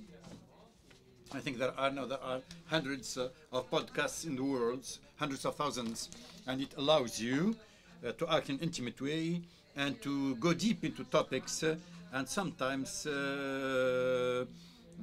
because with the image, when you use the podcast, it's mainly the topic. The topic, you tend to forget who's talking, who's speaking. It doesn't matter whether you know him or not. What is more important, what was said, what is the memory, or what can we remember from the discussion. So the idea why the 14th of January in particular, Monia will be dealing with that. Why the 14th of January? This emanated from the media, and we are the inceptors. We are committed, in particular, committed to rewrite history and to convey the memory. We follow closely the process of forensic justice. We create a certain number of content specifically dealing with this memory, and we said it in a way that does not really copy or emulate the official speech or discourse or narrative. And so far, we do not know our history. We don't have memory so far. And as we were saying a few minutes ago, as we don't know our memory, we cannot go beyond what happened, and we cannot really build something positive. So one of the main goals of Intifada is to take part in this rewriting process, a very important process of this revolution, this ongoing revolution. And even if the 14th of January took place maybe like 10 years ago, we forgot it. Why did we forget it? Because we have not written our history yet. Because even if it is still recent, we tend to forget it, even if we were there, even if we eyewitnessed it and took part in it. So the various characters who took part in this podcast and other podcasts that we have produced constitute different types of identities, different types of problematics, different types of access to activism, a form of freedom, which will remind us of this collective memory, but at the same time in an individual way, because everyone has his own experience, everything went through different situation, and we try to reconstitute all this. We try to have to discuss with different individuals who narrate the same story, and we try to help them to identify themselves to this, but at the same time to a wider scope. We start with the individual. And I mean, we focus on zoom in on the individual, on something very particular, and we try to examine the global landscape or scope. Why the 14th of January? Because it's part and parcel of the dates, at least in Tunis. In Tunis, not necessarily in the other regions. And we can produce other podcasts concerning the regions, and this is very important. But I think the 14th of January has become part and parcel of the memory. It is the date of the Tunisian Revolution, the living of Ben Ali, the demonstration on Avenue Habib Bourguiba, and how things went on. And strangely enough, not really strangely enough, because it's our culture not to rewrite history. it's like the scandals in the media, you know, and you know, we write about one, and then we forget about it, and we consign it, consign it to oblivion when the next one emerges. But at least this, we could have examined the specificities of the 14th of January. There was a demonstration, and people, and men and women, and Ben Ali took the plane. No, we wanted to see what really happened, what people felt, what were their emotions, what were their experiences, whether confronting the police, what is the proper idea of activism.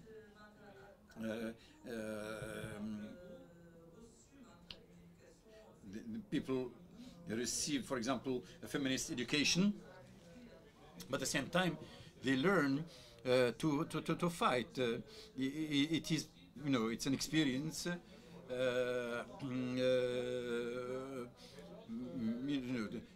Hamid al-Din, the photographer, became aware of things at the age of 50. He understood the essence of revolution at the age of 50. Others understood it earlier. We we equally wrote things for this podcast for the future generation, people who did not witness this revolution. If we do not write this history, how can they remember? How can they remember that the revolution was something good and Ben Ali was something not good? As their parents might tell them that Ben Ali is a good person. And to go back to the people who took part in the podcast, one thing important should be underscored. There was something that was kept hidden, such as the testimonies of Malik Zaidi, who was arrested and was at the Home Ministry in the cell. He was kept in the cell from the 14th of January until the 18th. So we have actually the 10th episode, I think, or the 9th, I can't remember, says the speaker of the podcast. There is a testimony of this guy. For me, this is very important. Why? Because Yusuf, who in the cell, you know, Yusuf told us about what happened in this cell on the 14th of January. We wanted to examine what happened, not outside the ministry, but equally inside the ministry itself. And this is not really easily accessible, not easily heard. No, it's not just a matter that he was arrested on the 14th of January and he did not know that a revolution took place. Meanwhile, once he left the Home Ministry on the 18th, he heard and he learned that the revolution took place. And this in a way will differ from what you would hear from people who eyewitnessed the 14th of January.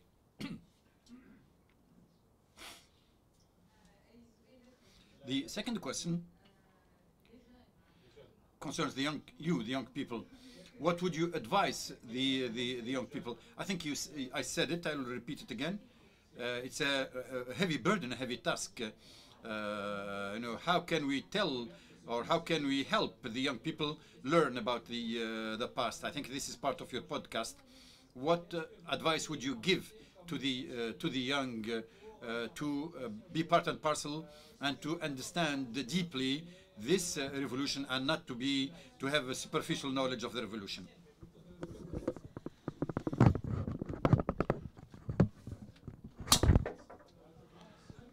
Before we give advice to youth who have access to information, that is not enough, but the official narrative is there. But I want to advise the less young and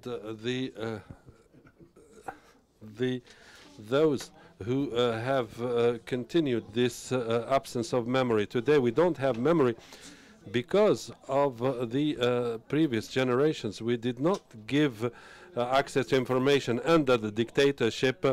We wanted to forget with regard to the process of transitional justice, with all the issues of TDC, but who tried to really hinder this process of memorialization.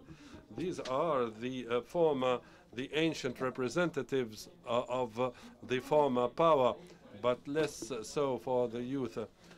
The youth, what we characterize as youth, We are the ones who should grant them access. How could they know whether they have school manuals that tell them the same story? If we don't grant them access, if the archives are not accessible, if the alternative narratives are not available, they themselves will not get to know the memory of their countries. I believe that it's a very important role to give access and to attract people to know. I'm not going to advise youth. I'm still a young person, and our role as media is to attract them and to give them access to an alternative story and to grant them memory. And then they can embrace it themselves, because apart from the official narrative.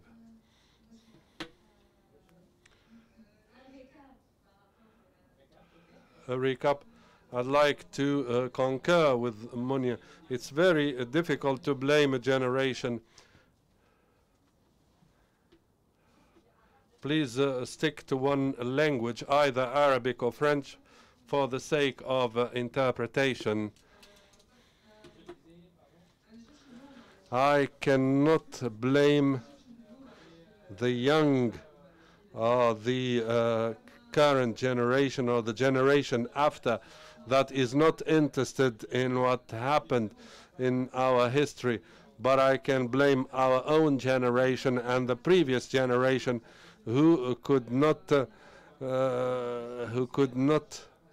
did not attach importance to their history that they have witnessed. So, as the next generation, they probably have may exhibit more curiosity. If we provide them with enough material, they would not hesitate to look into the history. Just to sum up, Bushra, you said that you refer to the official narrative that has to be changed. We need to give more room for alternative discourse in order to provide youth with the opportunity to dig out the information. In your podcast, you create material for people to dig out. I'd like to thank you very much. I apologize for this tardy session, and congratulations for your podcasts that are very successful. Thank you very much. Thank you.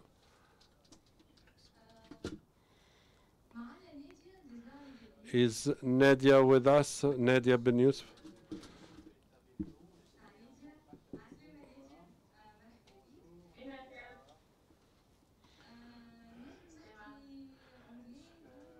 Can I speak in English directly?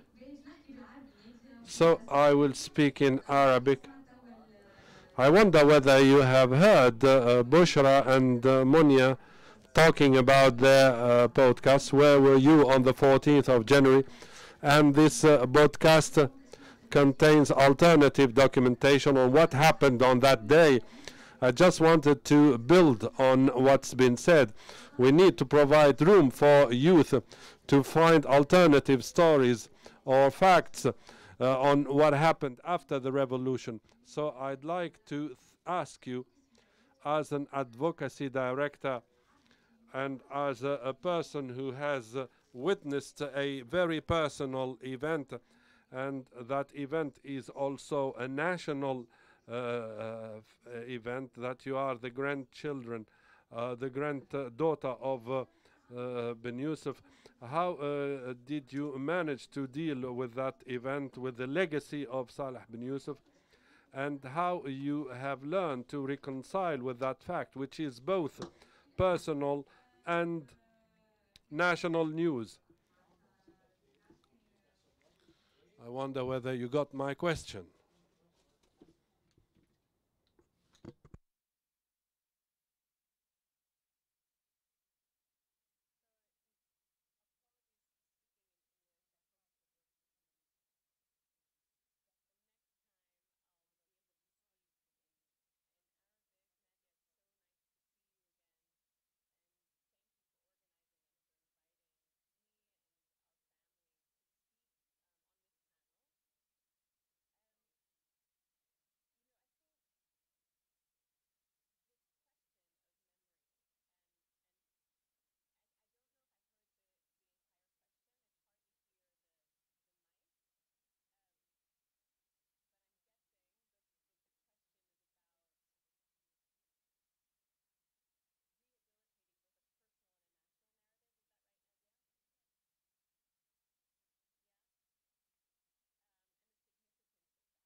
of the martyr Salah bin Youssef, freedom fighter, anti-colonial revolutionary. I'm on the panel here with my father, who's in Tunis, and I know would have loved to be with you in person, but is glad to be on the line. And so the history that our colleagues and comrades are speaking of, this buried history of Tunisia, both kind of in this immediate term and the significance of that for the national project of creating what you were mentioning, the alternative reality. I think part of what is so important about understanding our history is that it has the keys to the future. And particularly when you look at the anti-colonial movement and that moment in Tunisian history that was attempted to be buried, there's so much richness there that points to a potential future vision for Tunisia, and indeed kind of a global community that requires an intergenerational commitment to that memory. And I think that's what also the podcast was speaking of, and why you're thinking that this, it's beyond what happens with the archives. It includes that, of course, but what does the archive, what does the work of the Transitional Justice Project, what does the cultural work in Tunisia do to shatter the master narrative and then create that alternative discourse? And I think going back to history, the history of that moment in Tunisia from, it starting, if we will, in 1955, which is the period of exploration of the transitional justice process, those moments, the reason they were so significant is because they mirrored in many ways what happened on January 14, what happened during the revolution, that there was a mass uprising and desire for an alternative reality. And I think that momentum and then the trajectory of that is really important for us to study. What happened as the Tunisian people came together, believed in a completely different anti-colonial, decolonized future, and were repressed, totally repressed and totally silenced. And I'm speaking as the granddaughter of Salah bin Youssef, who in 1961 was ultimately assassinated for believing in that alternative future and organizing towards it. And so the significance, I think, for me, and I know my father will say the same, the non-repetition of history is absolutely critical, but so is learning the lessons of our ancestors about what's possible in our future. So Nadia, if you have other questions, maybe I can hope to hear you this time.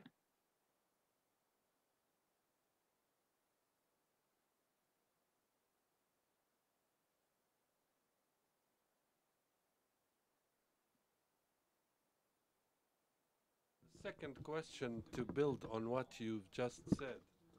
How can we, in a world where digital world and social media are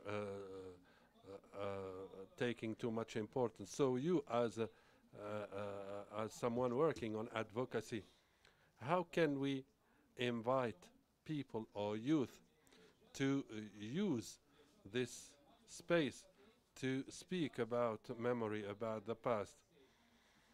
I'm going to use the word used by Moni, to attract youth to talk about memory and to consider memory as an important issue in order to learn from it and build upon it. Well, it's a great question. I think our task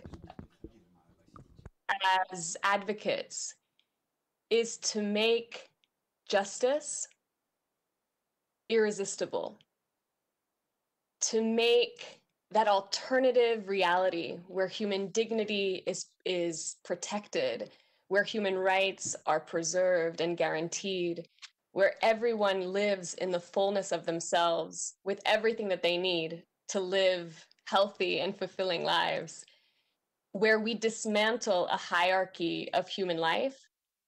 Our task as advocates, and I would say also as artists, and speaking to you as an artist, that is the role, is to make justice and to make that alternative vision irresistible. And I think when we look at the moment of January 14 and the moment of revolution, that's an irresistible moment. That's an irresistible moment, which is why you see so many people taking to the streets, demanding a different reality. And the reason I think that it's so irresistible is because it captures the power of the collective. And I think in a neoliberal world order, where everything is so individualized and in fact inhuman, the idea that we are on our own, that we are isolated, that we belong to nothing, to no one, to no history, to no future. This sort of misery of the moment that we're living in was broken apart during the revolution. It was shattered, that particular moment, and which is why I think, that moment is so significant, not because it solved the issues. I think that's also kind of the disillusion when you look back 10 years on, and it's pretty devastating to say, in fact, have our material conditions improved? And to have to say no is disheartening, but that's not the purpose of the revolution. The purpose of the revolution is to connect one another, to make connection and belonging irresistible, and to point us towards what it will take to create the alternative world that we need. And so I take a lot of inspiration from the movement for abolition. I don't know if there's a lot of discussion about it, but it's the idea of abolishing police and prisons and mechanisms of social control. What it teaches us is that abolition is not just the absence of something. It's not just the destruction of something. So in this context, the revolution is not just the destruction of the old regime. It's not just the destruction of neocolonialism and neoliberalism. It is the presence of something else.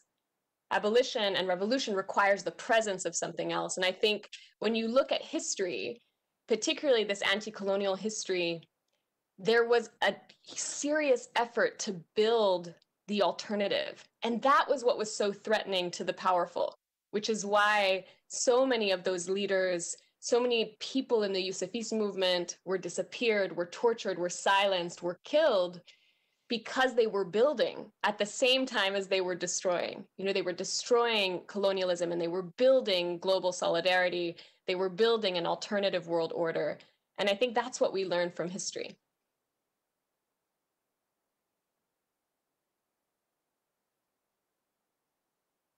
Just, Nadia, to build on your replies with an additional question. When we hear such conversation, it's quite positive, but it kind of creates some romanticizing.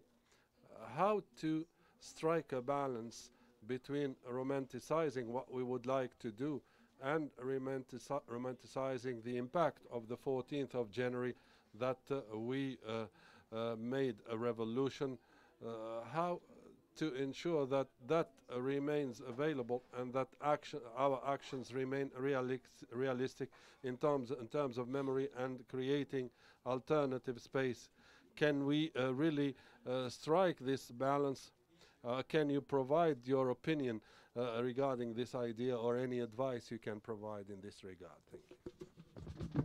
Okay, thank you for that question. And right, I mean, I think something that you and I discussed before the panel, which has stuck with me from our conversation, is the concept that the alternative exists in the smallest space.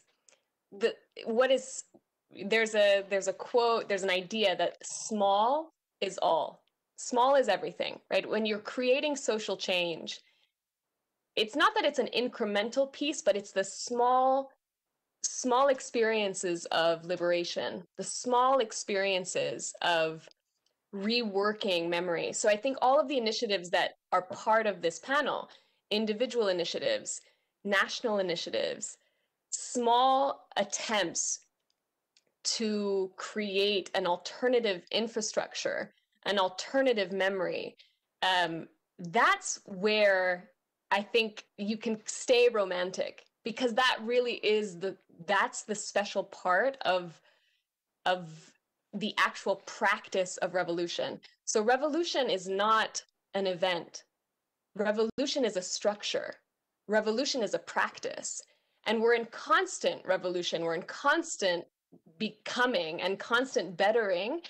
And that happens in our small practices. So it happens in your scholarship. It happens in your art.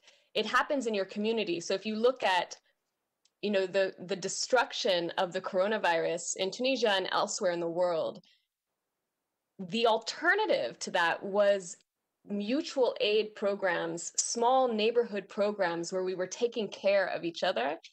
That starts breaking down the structures and systems of oppression that keep us apart, that require revolution, because the human condition is one of belonging and of a collective experience. And I think the more that we practice that on a small and individual level, this is the idea that you have to change yourself to change the world. You have to change yourself to change the world. So if you can do that work and that reflective work about trying to understand where you are benefiting from human hierarchy, where you are contributing to the oppression of another, and you uproot that, then that personal work becomes the political work. And I think that if we focus there, then then everyone has a role to play in this experience, right? And everyone has a role to play. But I will also say, while everyone individual has a role to play, it is the responsibility of state parties, not only in Tunisia, but around the world. And I think particularly in a post-colonial, if we're there at all, reality, there are so many different actors who are implicated in this practice of preserving the alternative that the revolution was trying to move us towards. Thank you, Nadia. Thank you, Nadia, for your replies. We can spend hours on no end on these issues, but something remained on my mind, and I say it in English. We have a lot of uprooting to do.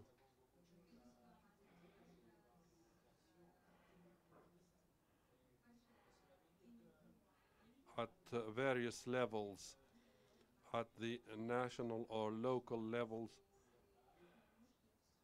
there's a problem about the structure that we need to work on.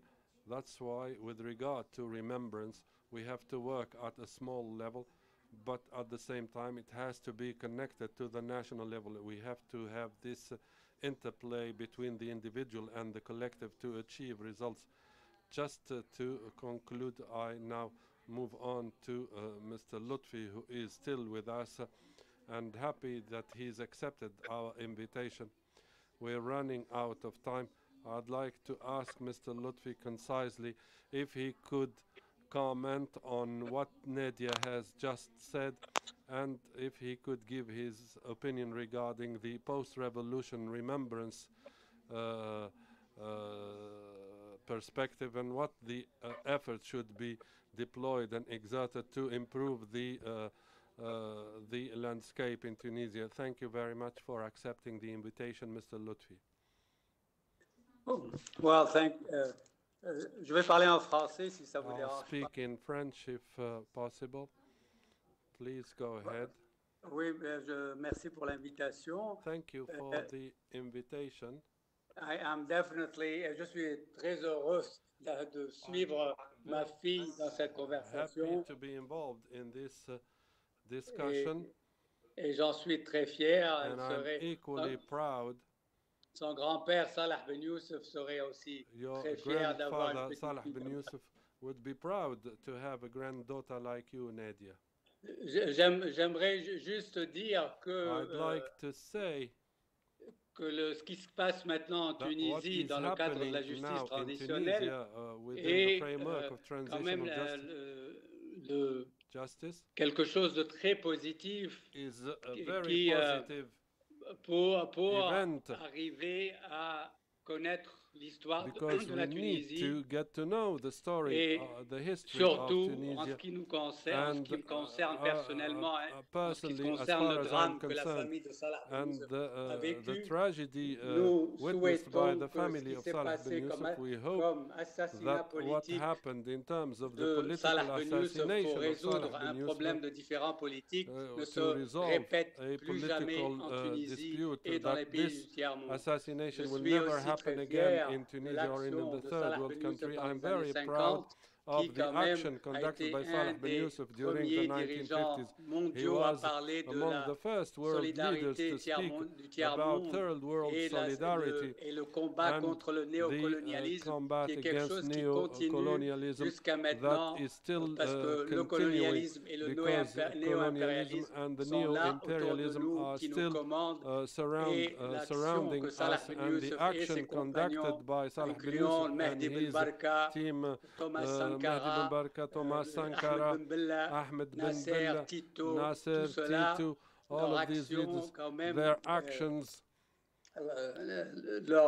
leur volonté de libération mondiale continue et encore une fois, je suis fier que Salah Ben Youssef a été l'un des premiers à lutter contre la naissance du néocolonialisme, dont en Tunisie, on est encore sous le joug. La Tunisie, pour moi, est toujours, ainsi que beaucoup de pays du tiers-monde, sont sous le joug de puissances extra-nationales qui commandent le pays. Voilà. Si vous avez une question if you have a question to ask. Thank you, Mr. Lutfi. Thank you for your intervention. Thank you, Nadia, once again for your insights, for the discussion we had even before the conference. There are no questions. I apologize once again for the tardy session. As you know, we have, the circumstances surrounding conferencing in Tunisia. Thank you very much for your participation. Thanks for the panelists. And to conclude, as I told you, Nadia, if we want to move forward, we need to go back, but with a sense of community and collectiveness in order to build for the future. Thank you very much.